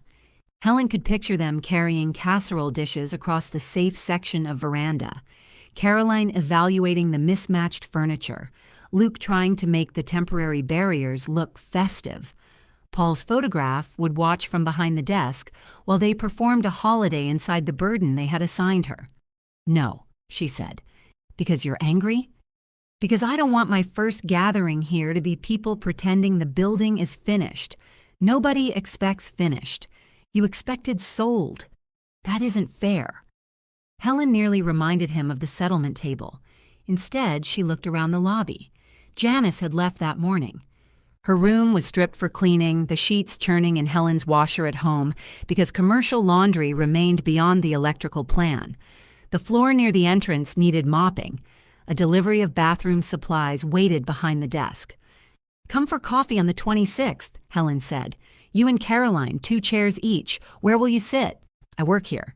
He laughed despite himself. "I'll ask her. Don't call it Christmas dinner." "What should I call it?" "Coffee." Caroline refused. Luke came alone with a paper bag of pastries and a small artificial wreath he claimed had been marked down 70% before the holiday. Helen hung it on the inside of the blue door, where no moisture could damage it. They drank coffee in the lobby.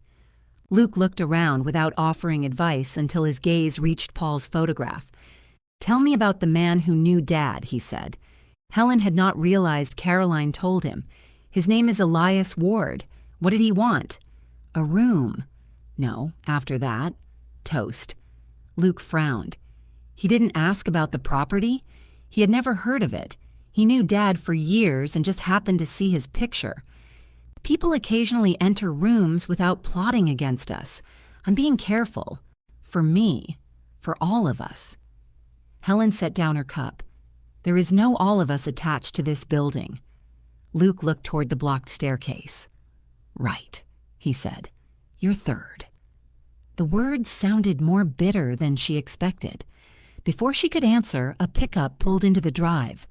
Elias climbed out carrying a narrow wooden case and wearing the same flat cap. Luke stood. "What is he doing here?" "I don't know."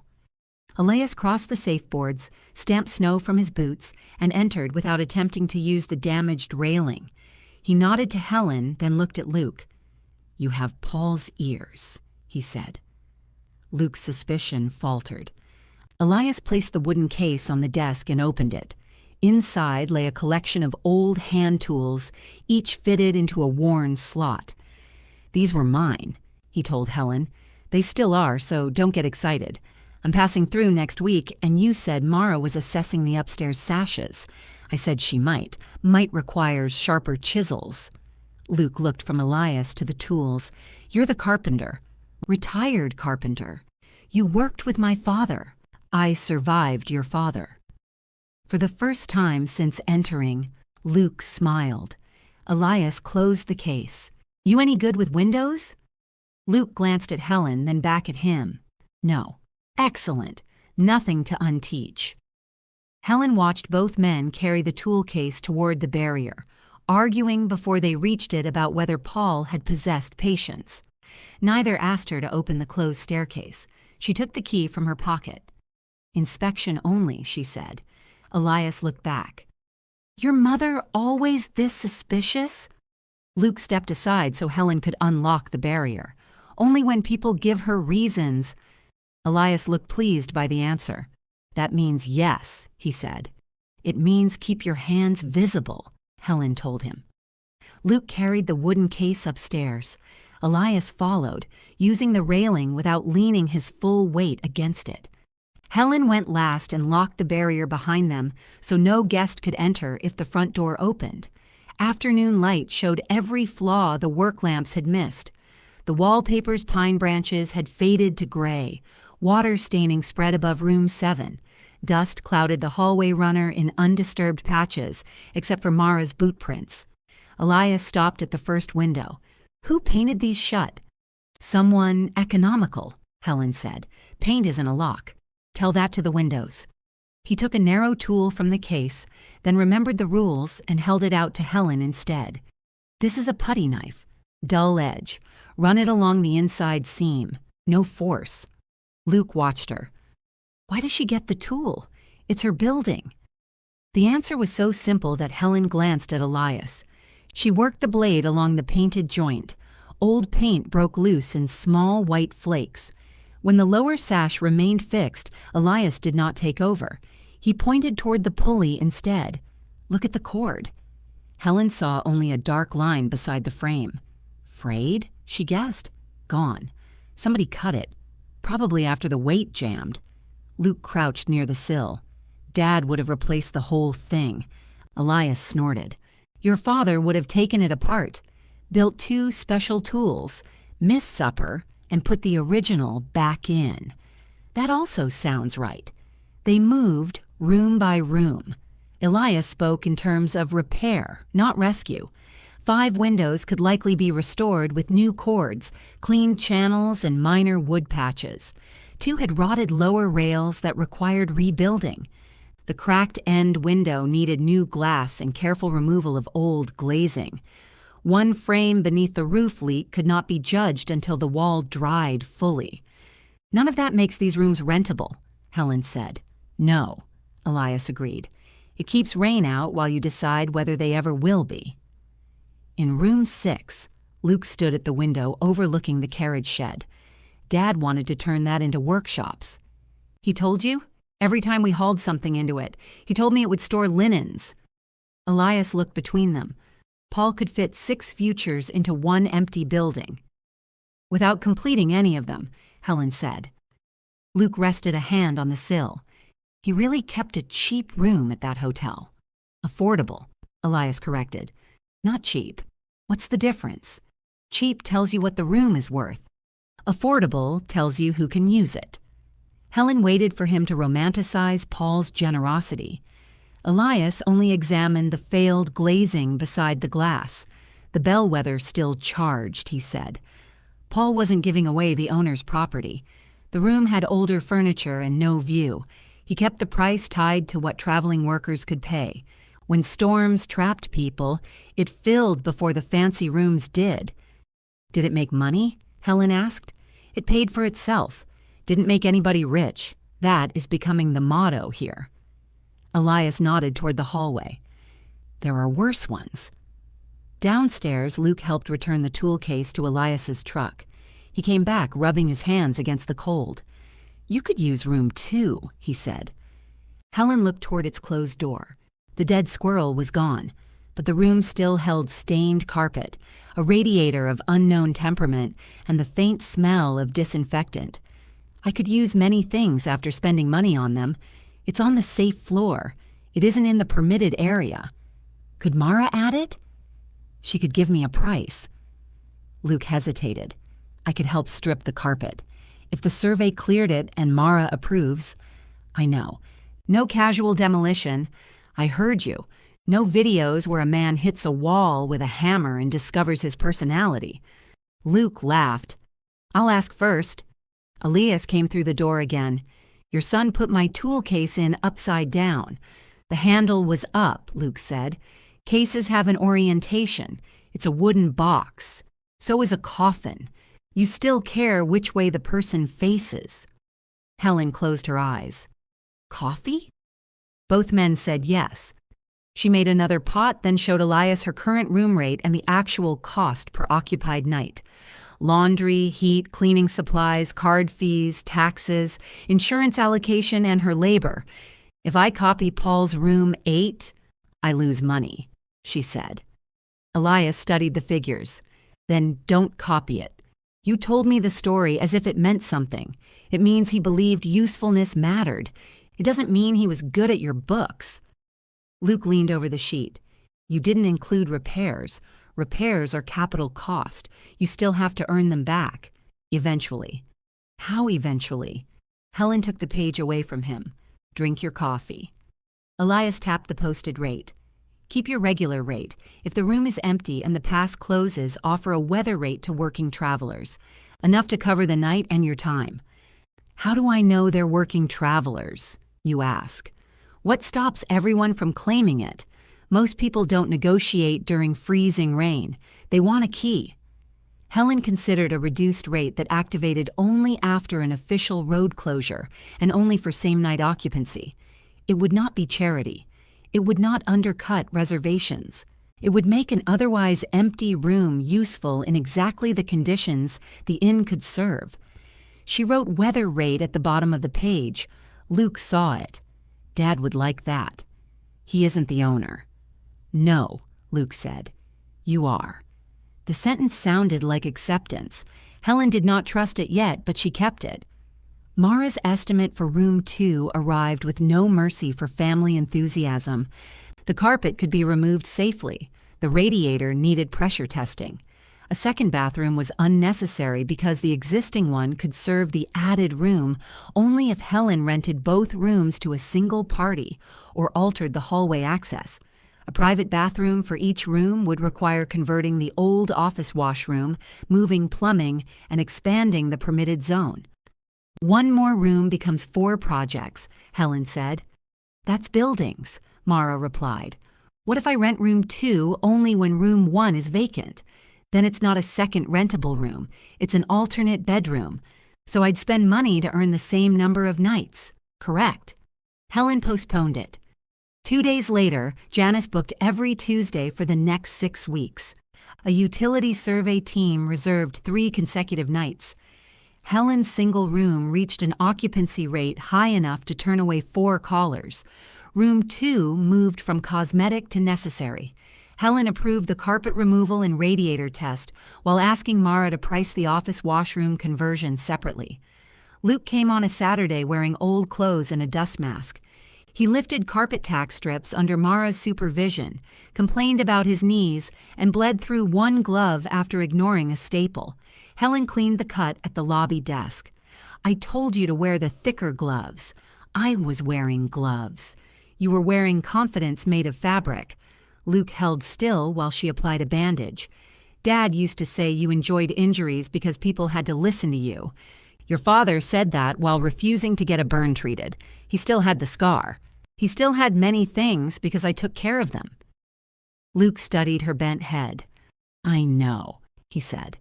Helen pressed the bandage down harder than necessary, then apologized. The office washroom conversion was expensive but feasible. Helen had not yet approved it when the coldest night of the winter reached 12 below zero. At 6 the next morning, a sensor Mara had installed sent an alert to Helen's phone. Low pressure in the water system. Helen drove to the inn before sunrise. The ground floor heat was working. Room 1 stood empty between reservations. Nothing leaked in the bathroom or lobby. She unlocked the kitchen wing and heard water before she saw it. A branch line along the rear wall had frozen where old insulation had fallen away. The shutoff valve, corroded internally, had failed to isolate it. Water sprayed behind the decorative industrial refrigerator and spread across the kitchen floor toward the dining porch threshold. Helen ran outside to the main shutoff. Ice had formed around the housing. Her gloves slipped. She called Mara. Turn off the pump at the exterior disconnect, Mara said. Red handle, rear wall. Do not step into standing water near any old outlet. Helen found the handle and pulled it down. The pump stopped. Inside, the spray weakened to a stream and then a drip. Her boots stood in half an inch of water. The utility survey team was due at 4. Janice was booked the following night. Without water, Helen could host no one. Mara and Gus arrived within an hour. They isolated the broken branch, replaced the failed valve, and began drying the kitchen. No water had reached the occupied zone, but the system required flushing and another test before Helen could reopen. How long? She asked. Best case, 2 days, Gus said. Helen called the survey team first. She found them rooms at a roadside motel 18 miles away and paid the difference because their reservation had been confirmed. The team supervisor thanked her, then asked if the inn had suffered major damage. No, Helen said. It suffered plumbing. Janice was harder. I can drive home after my shift, she said. Don't pay for another room. You booked a room with water. I also booked it at your rate. The motel is almost twice that. That is my problem. Helen, please don't make me argue while standing in a flooded kitchen. Janice sighed. Fine, but I'm coming back next Tuesday. If the water passes, It will. Helen wished she shared the confidence. The cancellations, motel difference, plumber's invoice, emergency drying equipment, and new water test consumed more than the previous month's room income. She entered each amount that evening without rounding down. At midnight, she stared at the total and opened the spring broker estimate Caroline had emailed weeks earlier. The message contained no pressure, only a contact name and the sentence, "In case you decide you've done enough," Helen almost replied.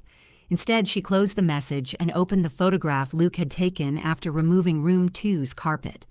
Beneath the dust, the floorboards were scarred but sound. The room looked worse than before and more possible. Her phone buzzed. A message from Elias read, "Heard about the freeze from Luke. Pipes are cowards. They wait until you sleep." "Need window eyes next week?" Helen typed. "Only if you pay for the room." His answer came at once. "Was planning to."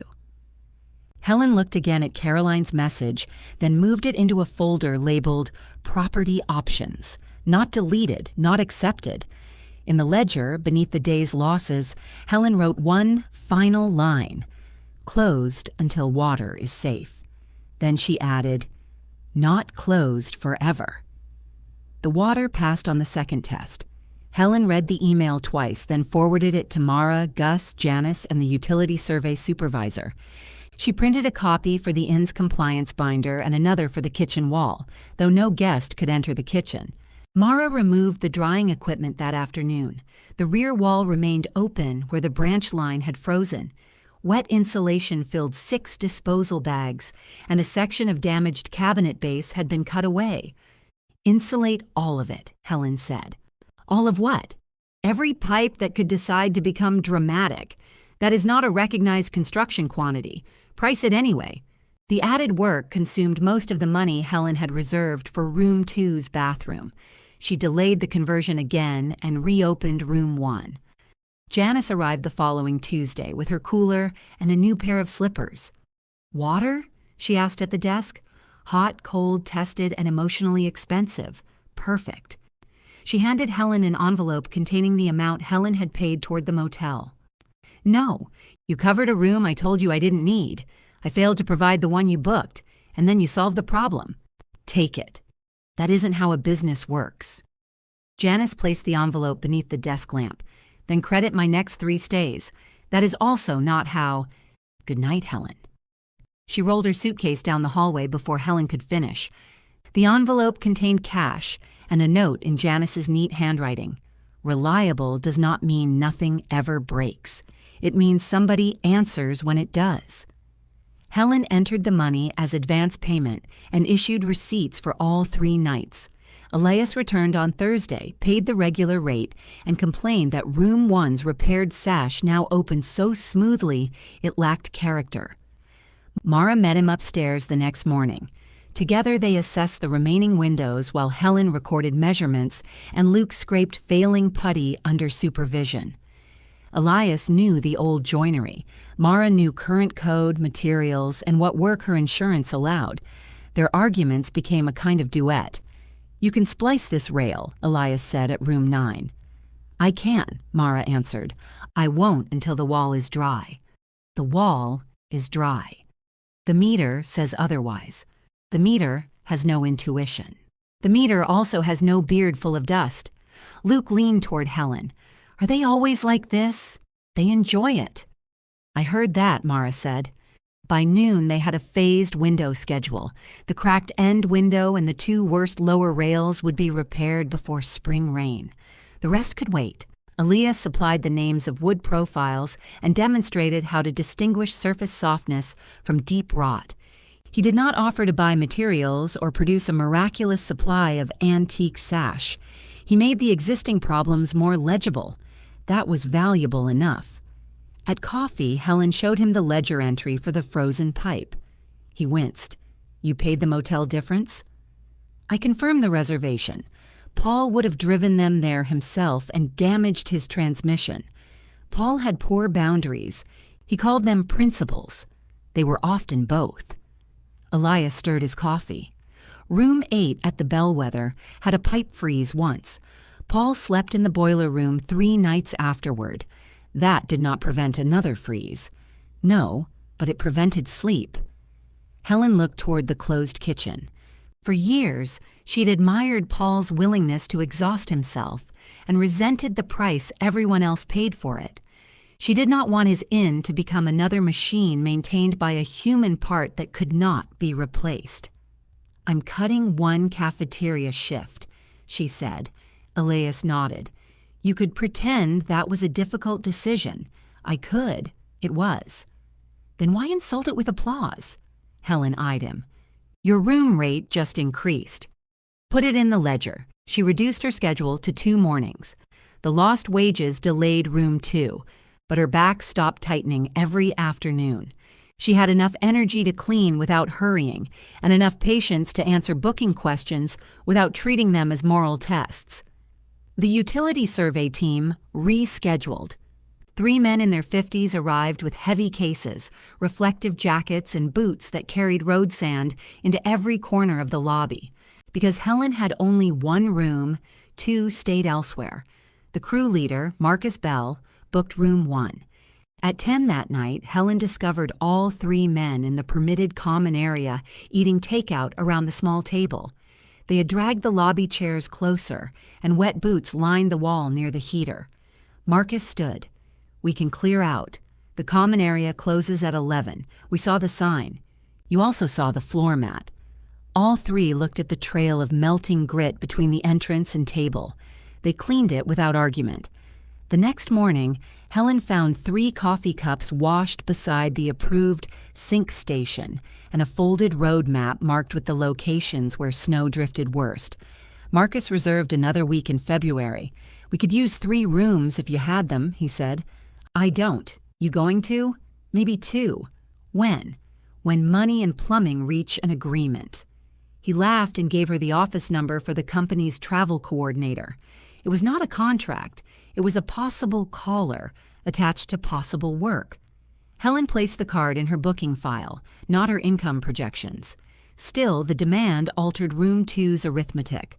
A second room with its own small bathroom would allow her to accept Janice and Marcus in the same week.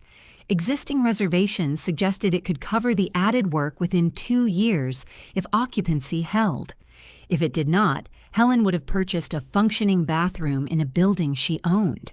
She approved the conversion.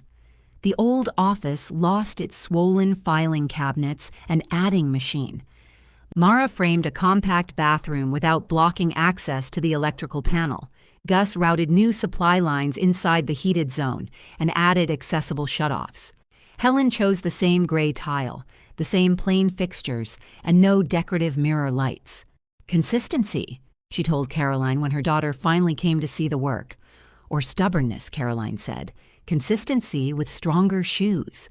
Caroline had arrived without warning on a Friday afternoon carrying 2 bakery boxes. She wore office clothes beneath her winter coat and paused in the lobby as though she had entered the wrong building. Room 1 was occupied. Voices from the survey crew drifted in from outside while they unloaded equipment. The lobby smelled of coffee instead of mold.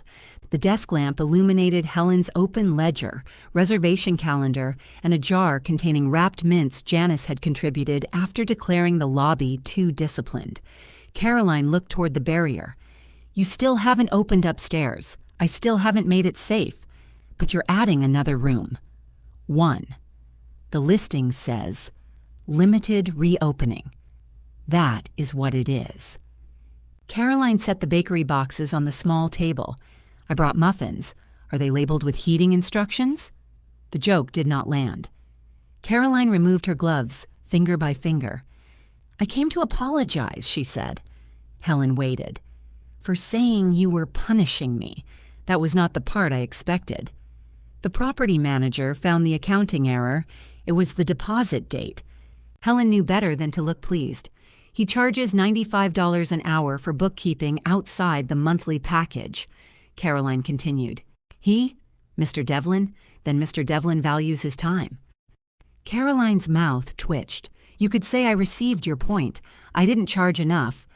I also wanted to see what you'd done." Helen took her through the permitted area.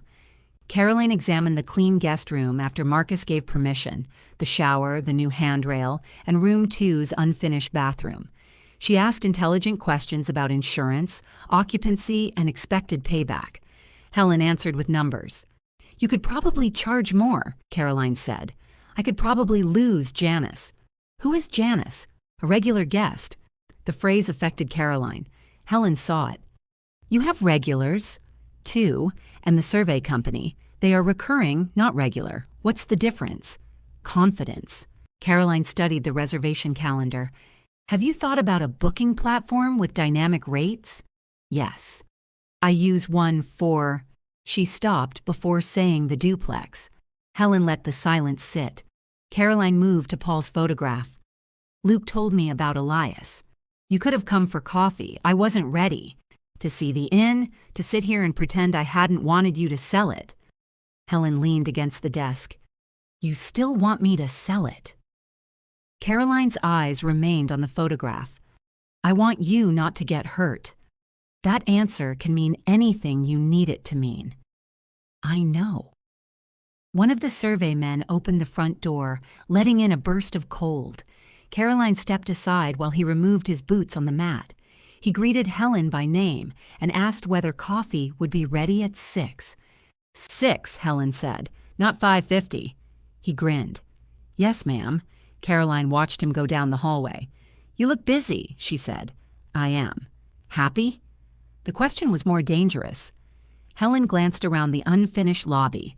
A temporary wall concealed wiring near the future bathroom. The old fireplace remained unusable.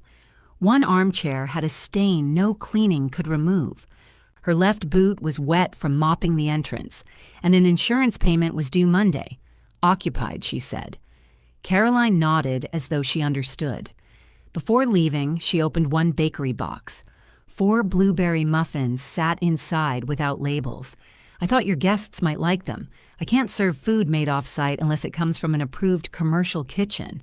They're from the bakery. Keep the receipt." Caroline laughed. It was tentative, but real. The muffins were gone by morning. Room 2 passed inspection 3 weeks later. The final bill exceeded Mara's estimate by 4% because an old drain connection had to be replaced. Helen complained, reviewed the documentation, and paid it. She opened the second room on a Monday. By Wednesday, Marcus had booked it for the survey company's next 2 visits. Janice kept room 1 on Tuesdays. Elias reserved whichever room was cheaper and objected when Helen told him they were priced the same. "You should charge more for the one with the better window," he said. "They face the same road. One has my repair advice. That lowers the value." The rooms did not make the inn profitable. They made its losses smaller, then made 1-month break even before insurance and long-term repairs. That single break-even month was enough to change the way Luke spoke. "You've got proof of concept," he said over the telephone. "I have 2 warm bedrooms and a calculator. That's what proof of concept is." A week later, Caroline sent Helen a link to reservation software designed for small hotels. Neither child said sell. They began saying potential. Potential became Caroline's favorite noun. She used it in messages about reservation software, linen suppliers, social media pages, and the possibility of hiring someone to photograph the exterior after the snow melted. Helen replied to the software message because the program did simplify lodging tax reports. She ignored the others. Luke preferred the phrase, "next step." The next step, according to him, was a sign visible from both directions on the state road. The next step was taking deposits by bank transfer to avoid card fees. The next step was asking the survey company for a written commitment. Helen ordered a modest road sign from an approved local maker, continued accepting cards, and sent the company's travel coordinator a professional rate sheet without requesting promises. Marcus booked 6 more nights. "That could have been a commitment," Luke said. "It became reservations. You always do things the hard way." "Your father said I lacked romance." "What does that have to do with anything?" "Nothing. It's just pleasant to remember." Winter bookings remained steady until the road crews finished their work. Then the rooms sat empty for 9 straight nights. Helen knew occupancy would fall. Watching it happen was different. She adjusted the thermostat, washed already clean towels, and reconsidered every rate. The booking software suggested lowering prices by 23%. Caroline forwarded an article about seasonal promotions. Elias called after seeing the reduced rate online. "What are you doing?" he asked. "Running my business. You're charging less than Ray's motel. Ray does not own a motel. Then you're charging less than an imaginary competitor. I have empty rooms. You also have costs." "Thank you, Elias." I had forgotten the ledger. Paul used to lower room 8 whenever nobody rented it. Did it help? No. Mostly it taught people to wait. Helen restored the regular rate and created a 2-night discount small enough to preserve her margins. Only one guest used it. The first thaw exposed everything snow had made graceful. Mud bordered the drive. Peeling paint curled from the facade. Meltwater poured through the broken gutter beside the dining porch and splashed against the siding Mara had warned her about. The urgent gutter repair consumed the month's room profit. The roof patch held. The well behaved. Helen counted both as victories, although neither deposited money. Sheila began cleaning on Friday afternoons after her cafeteria shift. Helen offered an hourly rate. Sheila countered with a higher one. "You negotiate against grieving widows?" Helen asked. "I learned from Denise. You both were mistakes." Sheila accepted the original rate plus mileage, having help embarrassed Helen for almost a week. She hovered while Sheila cleaned the first bathroom, then criticized the direction of the vacuum lines. "If you want the carpet to know who's in charge, do it yourself," Sheila said. Helen went to the lobby and answered email. By the third Friday, she understood what paid help purchased. Not merely 2 hours of cleaning. It purchased an evening when her wrist did not swell and a Saturday morning when she could review estimates while her mind was still useful. She added Sheila's wages to the room cost calculation and raised both rates by $4. No one complained. Mara's spring assessment put the upper floor into 3 categories. 4 rooms remained closed because of roof or moisture damage. 2 could eventually be restored but shared an area without suitable bathroom access. The pair nearest the stairs could be brought into a small approved upper zone if Helen upgraded the stair enclosure, extended alarms and emergency lighting, repaired the cracked end window, and rebuilt 1 bathroom. "One project becomes 6, Helen said. "You've met buildings before," Mara replied. Helen requested an estimate and did not approve it. For 3 weeks, she compared the cost with actual bookings she had turned away. She did not include callers seeking luxury, 12-room gatherings, or summer air conditioning the inn lacked. She counted only travelers who would have accepted the same plain service. At the projected rate, 2 upper rooms could cover their operating costs and repay the work over 3 winters, assuming no major surprise. Assuming was the most expensive word in a spreadsheet. Helen approved the safety work but delayed finishes until she saw what remained of the contingency. Mara rebuilt the stair enclosure, installed a fire-rated door at the closed hallway boundary, extended the detection system, and repaired the end window with Elias, advising on the old frame. Elias continued paying for his room whenever he came. "You know I could give you a complimentary night," Helen said during his 4th visit. "I know. You provided professional knowledge. You paid me in coffee and insults. That was your requested compensation. Then our accounts are settled." He sat in the lobby sanding a sample of old trim Mara had removed, showing Helen how the grain changed color when rot went below the surface. He never touched installed material without permission. Sometimes Luke joined him.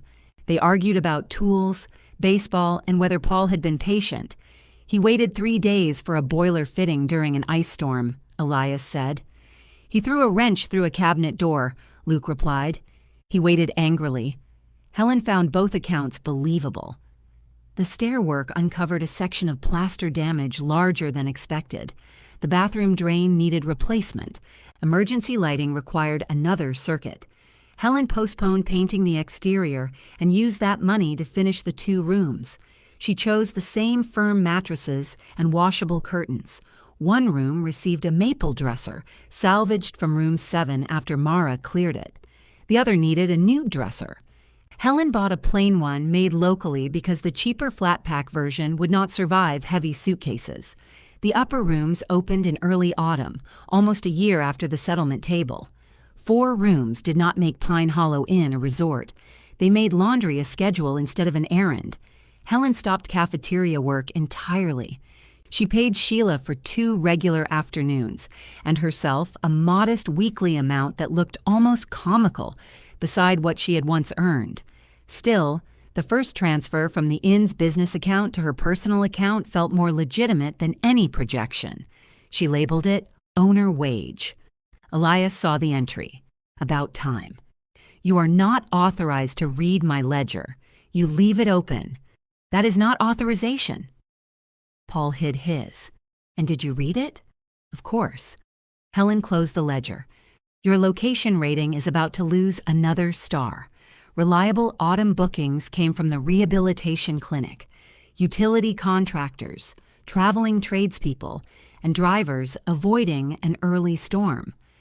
The rooms were not full every night. They were full often enough that heat, insurance, taxes, cleaning wages, supplies, and routine maintenance could be paid without Helen transferring money from savings. Capital repairs remained unrecovered. The dining porch stayed closed. The kitchen remained unapproved. Most of the second floor remained behind a locked fire door. The exterior still needed paint.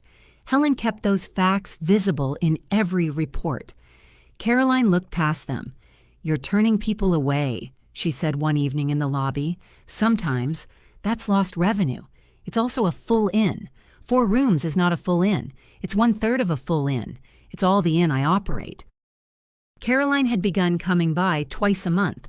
At first, she brought bakery items. Then she brought software suggestions and printed market comparisons. She no longer spoke about selling the land. She spoke about brand consistency. On this evening, she had arranged the 4 room keys into a straighter line, while Helen checked in a pipe fitter staying 2 nights. We could put the unopened rooms online for spring, Caroline said after the guest went upstairs. They are not safe. Obviously after repairs. Which repairs? The roof, the bathrooms, whatever Mara recommends. And who pays? The business. The business pays its current bills. You have equity. In an inn you wanted me to sell before spending $1. Caroline flinched. Am I never going to be allowed to change my mind? You can change it. You cannot change the numbers. Then show me all of them. Helen looked at her daughter. Caroline had been asking to see the books for weeks. She framed it as help with projections. Helen heard a claim beneath the offer, not yet spoken plainly enough to reject. They're private, Helen said. We shared the estate documents. That was the estate. This came from the estate. This came from my share. Caroline stepped back from the desk. I'm not trying to take it from you. I didn't say you were. You didn't need to. The front door opened before Helen could answer. Luke entered carrying a cardboard tube and a folder. Caroline looked at them. What is that? The sign permit drawings, Luke said, and some market information. I told you not to bring the market information yet. Luke stopped. Helen rested both hands on the desk. Yet? Caroline turned on him. We were supposed to discuss the operating plan first. What operating plan? Helen asked. Luke placed the tube against the wall. It isn't a plan. It's an option. Options have become unusually thick. He set the folder down but did not slide it toward her. A broker contacted me, he said. Not about selling, about value. Brokers rarely call to discuss spiritual growth. There's been interest in small lodging properties near the pass. The inn is worth more now that it's operational. Helen looked at Caroline. And your operating plan? Caroline folded her arms. If you don't want to sell, we think the family should protect what you've built. The word family entered the lobby and immediately began rearranging the furniture. How? Create a management structure, Caroline said. I handle reservations and marketing. Luke oversees property improvements. You remain the face of the inn. The face, the host, the owner. Luke spoke quickly. Or we explore an offer while the market is favorable. You'd recover your investment and more, and then you retire. I did that once. You gave me a building. That's not fair. Helen looked at the 4 keys, the ledger, the mints in Janice's jar, and Paul's photograph behind the desk. Nearly a year earlier, her children had sat at her dining table and described the inn's labor as if it did not belong in its value. Now they had discovered value and wanted to manage the labor that created it. "How much have either of you invested?" she asked. Luke's face reddened. "This isn't about taking profit." "Then the answer should be easy." Caroline's voice softened. "Mom, we're trying to make sure you aren't carrying everything alone." It was almost the same sentence she had used before handing Helen the green folder. Helen felt anger rise, clean and immediate. Beneath it sat something more painful, the possibility that they believed themselves again. She did not shout. "Come Sunday at 2, she said, "both of you." Caroline glanced at Luke. "For what?" "You want an operating discussion? We'll have one. Should I bring the projections?" "Bring every number you think belongs to you." After they left, Helen turned the keys crooked again. Then she called Mara and Elias, not to invite them to the meeting, but to confirm what she already knew. Mara gave her the total documented cost of licensed work. Elias reminded her which window hours he had donated and which Helen had paid through Mara's invoices. Sheila emailed her wage totals.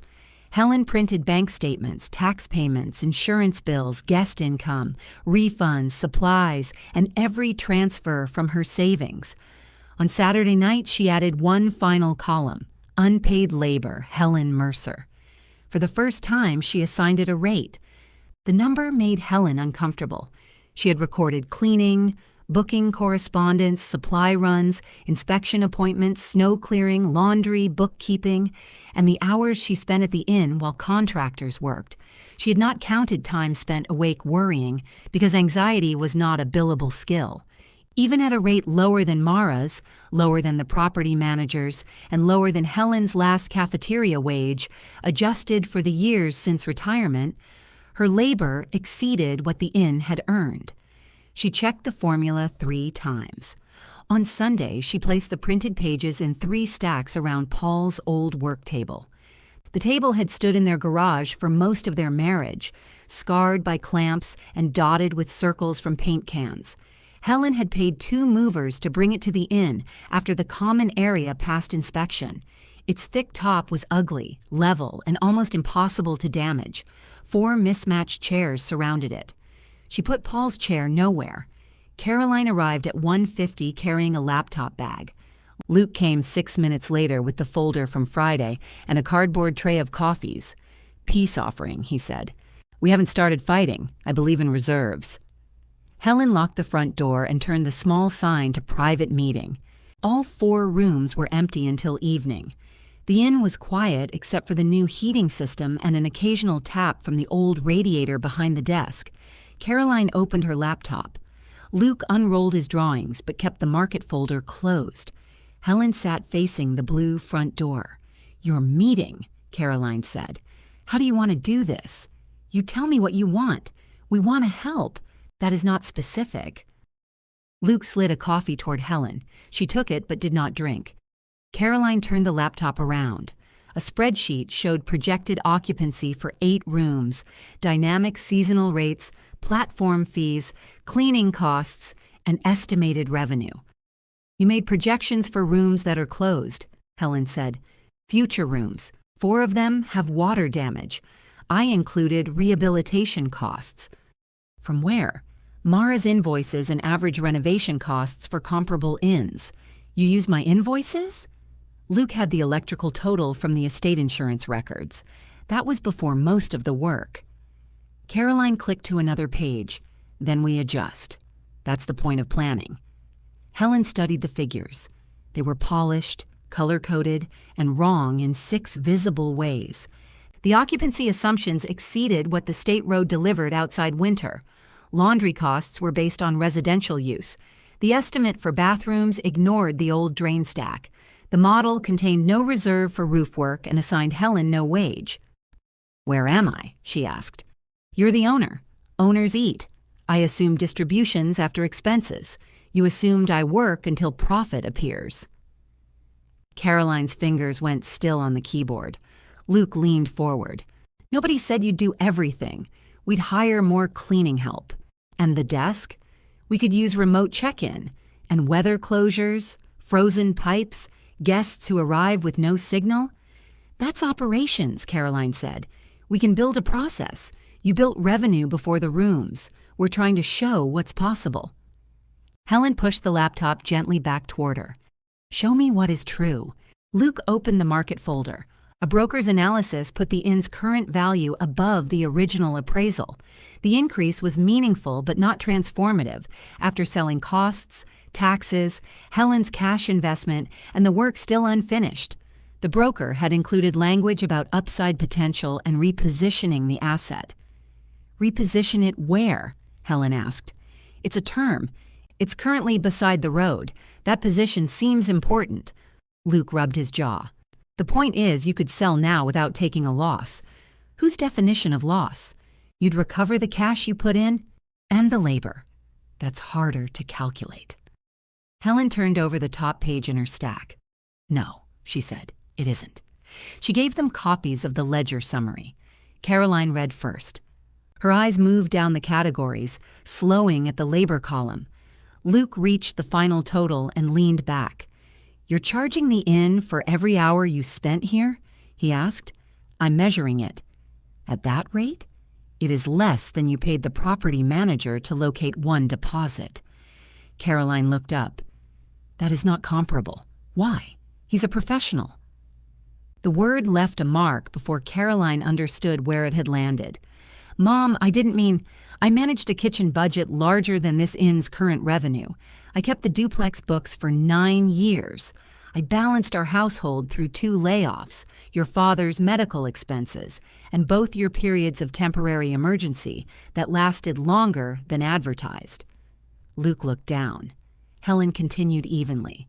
"I cleaned rooms, scheduled contractors, took cafeteria shifts, handled guests, paid taxes, learned lodging regulations, and closed the building when the water was unsafe, even though it cost me money." "Which part is not professional? I meant he does it for his job, so do I." The radiator tapped behind the desk. Caroline closed the laptop halfway. "All right, I'm sorry." Helen nodded, accepting the apology without rescuing her from it. Luke returned to the summary. "You included my hours." "Yes." "I didn't ask to be paid." "You are not being paid. I recorded what you contributed." "And Elias? His advisory time is recorded separately. Mara's licensed work is in paid expenses. Sheila's wages are paid expenses. Nothing disappears because it came from someone I know." Caroline turned another page. Receipts and transfers documented every dollar Helen had put into the inn. Revenue showed where the rooms had begun paying their current bills. A final section listed deferred work, roof areas, exterior paint, dining porch stabilization, kitchen systems, upstairs moisture damage, and carriage shed maintenance. The potential narrowed beneath arithmetic. "You can't afford 8 rooms now," Luke said. "That is correct. Then what are you going to do? Operate 4. For how long? Until they earn the next safe phase or tell me not to build one." Luke looked toward the block section beyond the fire door. "That could take years." "Yes, you'll be in your 70s. I'll be 69 in March. We needn't speak of it as a geological event. I'm not saying you're old. You are calculating as if my life is an emergency requiring liquidation. That's not fair. Then explain the hurry." Luke stood and walked toward the front window. Outside, late afternoon light lay across the muddy drive.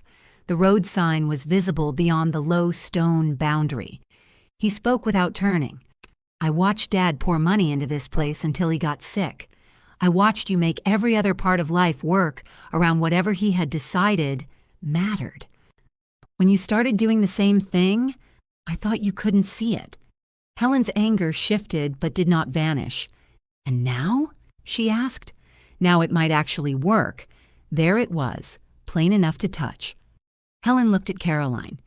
"Did you think that too?" Caroline stared at the labor total. I thought you would inspect it, realize how bad it was, and sell. You selected my share expecting me to surrender it. I thought selling was the sensible use of it. For me, yes, and the duplex was sensible for you. Caroline's eyes filled, but her voice stayed steady. Yes. Luke turned from the window. We weren't trying to cheat you. You didn't have to call it cheating. You called it equal. The appraisal said, the appraisal did not clean mouse droppings from the lobby. He stopped. Helen pressed her palm against the work table. The old wood was rough beneath her skin. When the inn was vacant, expensive, and lonely, it belonged to me. Every repair was my choice. Every risk was my mistake. Caroline's exact phrase was that nobody asked me to do it. Caroline closed her eyes briefly. Now, there are 4 keys on the desk, Helen continued, and suddenly there is an all of us, a family brand, a management structure, market timing. We're allowed to recognize that you made something valuable, Luke said. Yes, you are not allowed to confuse recognition with ownership. I'm not asking for ownership. Then what does overseeing improvements give you? Responsibility. With what authority? Luke had no answer. Caroline did. We thought eventually the inn would come back to us. Helen felt something cold move through her, cleaner than surprise. After I die. Caroline's face crumpled. That sounded awful. It sounded accurate. We're your children. You are my adult children. You are not the remainder of me. No one moved. Helen had not known she believed those words until she heard them. For years she had treated every possession as something she was merely holding before it passed onward. Dishes, furniture, savings, even time. Caroline and Luke had absorbed that arrangement because she had taught it without speaking. She drew a breath. I may leave you this inn, she said. I may sell it someday. I may close every room and live downstairs with terrible curtains. None of those decisions belongs to you in advance. Caroline wiped beneath one eye with the side of her finger. What do you want from us? Nothing attached to a claim. That's vague. So was help. Luke returned to the table and sat. If we drop the management idea and the sale discussion, can I still come work on things? If you ask what work is needed, and if I disagree with a decision, you may disagree. Without being accused of trying to take over. Depends how you behave. Despite everything, the corner of his mouth moved. Caroline did not smile. What about me? Helen looked at the laptop, the market research, the careful projections built on rooms that did not exist. Why do you want to manage reservations? I'm good at it. No, you're good at organizing. Why this? Caroline took a long time to answer. Because you did something without me, she said. The honesty changed the room. Helen sat back. Caroline looked toward Paul's photograph. After Dad died, I knew how to handle papers, meals, calls. Then you went out here and made decisions I didn't understand. Every time I offered something, you treated it like control. Often it was. I know, but some of it was fear, and some of it... She folded her hands. Some of it was wanting to be useful to you when you stopped needing the kind of usefulness I know how to give. Helen understood too well. Practical care could become a language so complete that neither person noticed when it replaced listening. You could have asked what I needed, she said. I'm asking now. Helen considered the reservation calendar. I need someone to cover the desk next Thursday from 3 to 6 while I see my doctor about my wrist. Caroline blinked. That's it? That is what I need. I can do that. You follow my rates. No upgrades, no marketing surveys, no reorganizing keys. Fine. Say it without suffering. Caroline almost laughed. Fine. Luke rolled up the drawings. And the sign? I ordered one months ago. This is for lighting it. Is the wiring designed? No, it's a proposal. Leave it. I'll ask Mara. He handed her the tube without opening it. The meeting ended without hugs. Caroline took the leftover coffee tray to the trash. Luke gathered the market papers, but Helen stopped him. Leave the broker analysis. His face tightened. "It goes in property options," she said, "not current plans." He nodded and placed it beside her ledger. After they left, Helen unlocked the front door and turned the sign back to vacancy. She sat alone at Paul's work table, surrounded by the pages that proved the inn could survive, but did not promise it would. Her hands began to shake. Victory, if this was victory, felt less like triumph than the moment after carrying a full stockpot without spilling, relief followed by the knowledge that it still had to be set down safely. Helen rested both palms on the scarred wood until the shaking stopped. At 4:30, a guest arrived for room 3. At 5, another called to cancel the next weekend because the weather forecast had improved. Helen issued the refund according to policy. Then she wrote 4 words at the top of a clean ledger page. "What the inn keeps." The answer took most of the clean page.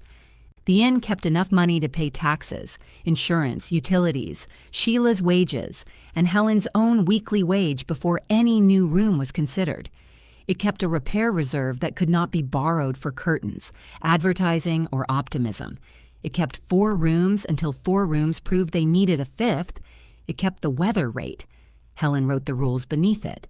1 ground floor room would remain off the advance booking platforms when a serious winter closure was forecast.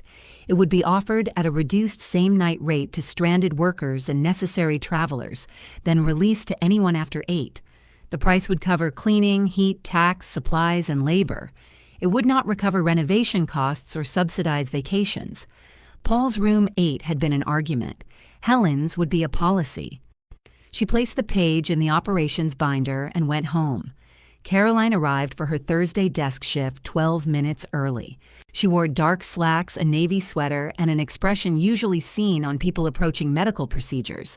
Helen showed her the card terminal, reservation calendar, emergency contacts, room status board, and locked boundaries. "I understand software," Caroline said.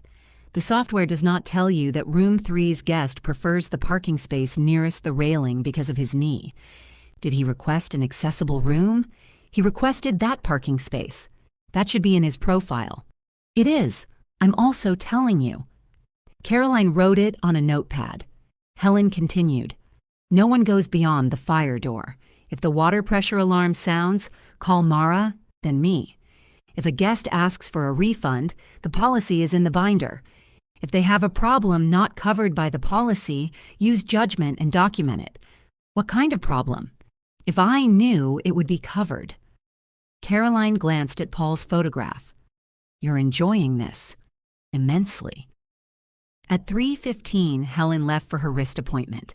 The doctor recommended a brace at night, fewer repetitive movements, and an injection Helen agreed to consider if rest did not help. He used the word arthritis without apology. Helen listened, asked questions, and did not negotiate with her own bones. She returned at 5:40. Caroline stood behind the desk, speaking to Janice, who had arrived early and was asking whether room 2's lamp could be moved closer to the chair. "The cord won't reach safely," Caroline said, "but I can bring the floor lamp from the common room if Helen approves." Helen took off her coat. "Approved." Janice smiled at Caroline. "See? Management." "Temporary coverage," Caroline corrected. The correction mattered. After Janice went to her room, Caroline handed Helen a page containing 2 check-ins, 1 card receipt, a note about the lamp, and 37 cents she had found beneath the desk. "I put the keys back where they were," she said. Helen looked. They were crooked. "Thank you." Caroline collected her bag. At the door, she paused. "I liked knowing what you needed. I liked not canceling my appointment. They did not turn the exchange into a promise." Caroline covered another desk shift 3 weeks later because Helen asked. Luke stayed away longer. His first message after the meeting contained only a photograph of deteriorated flashing above the rear kitchen wing, and the question, "Is this already on Mara's list?" Helen replied, "Yes." A week later, he wrote, "What work is actually needed this month?" Helen sent him the maintenance list.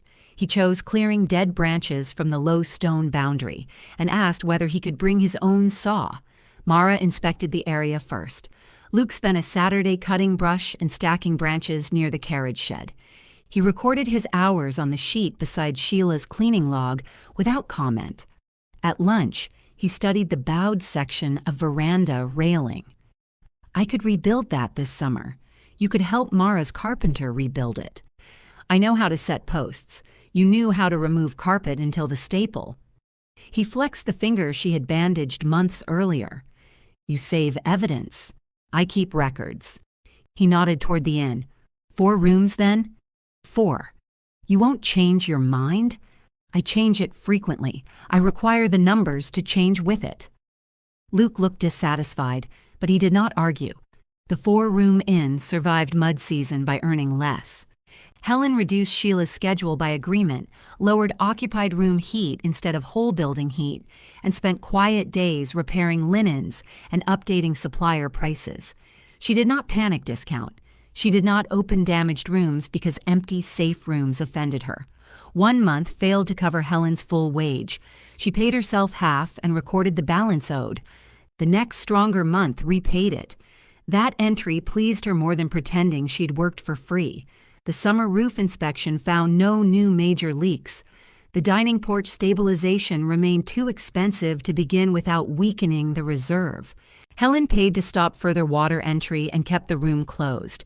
The old kitchen stayed decorative except for the approved coffee station outside it. Mara replaced the remaining dangerous veranda section in phases. New boards and railings met old wood without disguising the seam. Helen painted the repaired portion herself, one manageable section each morning, then paid a painter to finish the parts requiring ladder work. "You know ladders are not age-restricted," she told Mara. "Neither are funerals." Helen hired the painter. By autumn, the facade was not fully restored. Weathered clapboards still showed along the upper floor. Several dark windows belonged to closed rooms.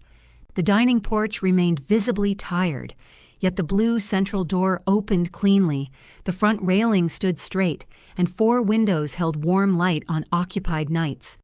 The broker sent a revised estimate through Luke. Luke forwarded it with 1 sentence, "For your options folder." Helen filed it without reply. Caroline stopped sending dynamic rate articles. She built a simple check-in reference sheet at Helen's request and refused to redesign it after Helen marked 3 corrections in red. "Your handwriting is hostile," Caroline said. "It is legible."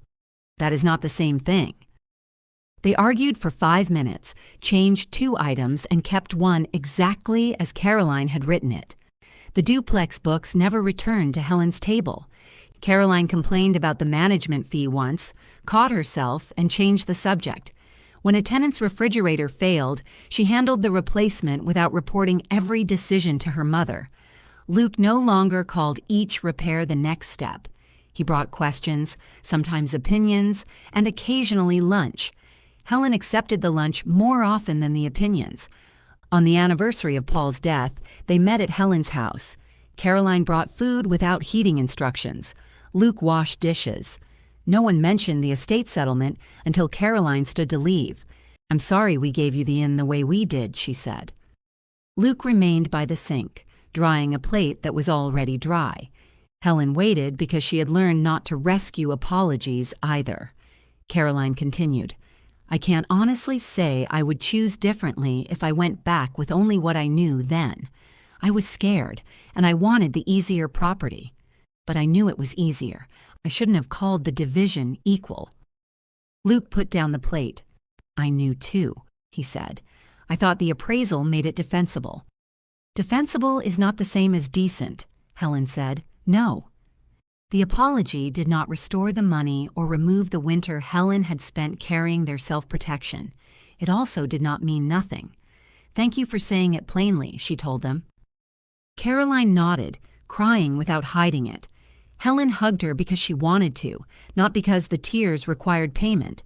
Then Luke hugged both of them and complained that nobody had turned off the faucet. The first heavy storm of the next winter arrived during the 2nd week of December. Snow began before noon and thickened across the pass. At 3, road crews announced a likely closure. Helen removed Room 1 from regular inventory and activated the weather rate. Room 2 was already reserved for Janice. Marcus occupied Room 3 during another survey job. A pipe fitter named Warren had Room 4. Room 1 remained empty until 7:10. Then Elias called. "My truck and I have reached another disagreement with Maine Weather," he said. "Where are you?" "Ray's." "The weather room is available." "What makes it the weather room?" "The rate and my patience. I want the regular rate. You are a stranded traveler. I'm a retired carpenter. You still travel with tools. Those are personal companions. You can pay the posted weather rate or sleep with them in your truck." Elias arrived 20 minutes later and paid exactly what she charged. The storm closed the pass by 8. Snow covered the drive faster than Luke could clear it. He had come before the closure to help set reflective markers along the plowed path. Then Caroline picked him up while the road remained open. "We'll call in the morning," she told Helen. "I'll answer if nothing is leaking. That is not reassuring. It is the family standard." Caroline laughed and left. By 9, all 4 guests had gathered in the common room. Janice occupied the armchair nearest the radiator. Marcus and Warren compared road conditions over coffee. Elias sat at Paul's work table, examining a loose hinge from the mint jar's wooden lid.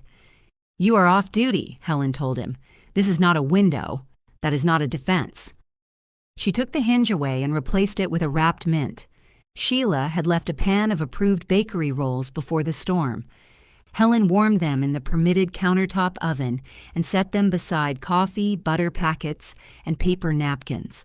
No one expected a grand breakfast or a fireplace glowing beneath a stone chimney. The common room had patched plaster, mismatched chairs, and a heating vent that whistled when the wind struck the southeast wall. It was full anyway. Marcus spread the road map across the work table.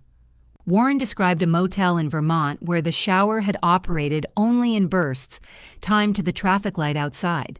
Janice laughed so hard she spilled coffee and immediately reached for a towel. Elias looked toward Paul's photograph behind the desk. "He'd like this," he said. Helen was checking the next morning's coffee supply. He'd criticized the small electrical service. He'd like it while criticizing. "That, I believe." Elias unwrapped his mint. Do I what? Like it?" The question no longer frightened her. Helen looked around the room. 4 paying guests. 1 paid cleaner due after the storm, a contractor whose latest invoice sat in the desk drawer and would be paid on time. Taxes funded, insurance current. A repair reserve large enough to handle an ordinary emergency and too small to make her careless. Upstairs, 8 rooms remained closed. The inn was not finished. It might never be. "Yes," she said, "most days." Elias nodded. "That's a strong rate." The lights flickered once. Every conversation stopped. They held. Marcus resumed his story. Janice returned the towel to the coffee station. Warren took another roll. Elias leaned back in his chair without inspecting anything. Helen went behind the desk and opened the ledger. She entered 4 room charges, the weather rate adjustment, Sheila's bakery receipt, and the projected cost of morning snow removal. At the bottom, she calculated the night's balance. Positive, but not impressive. Honest. Outside, snow settled on the repaired veranda and softened the weathered white clapboard beyond it. The old dining porch disappeared into the storm. The blue door remained visible beneath its porch light. Helen closed the ledger. Paul's photograph stood beside her, showing the man he had been on one grease-stained Sunday. She did not ask what he would have done next. She did not need the building to finish his life for him or prove that her children had been wrong about every concern. They had been wrong about one thing that mattered. The inn was not the share left over after everyone else chose. It was Helen's. Across the common room, Janice pulled an empty chair toward the table with her foot. "Helen," she called, "are you going to stand there all night? I work here. So does the coffee machine. It gets breaks." Helen looked at the waiting chair. Then she came out from behind the desk and sat down.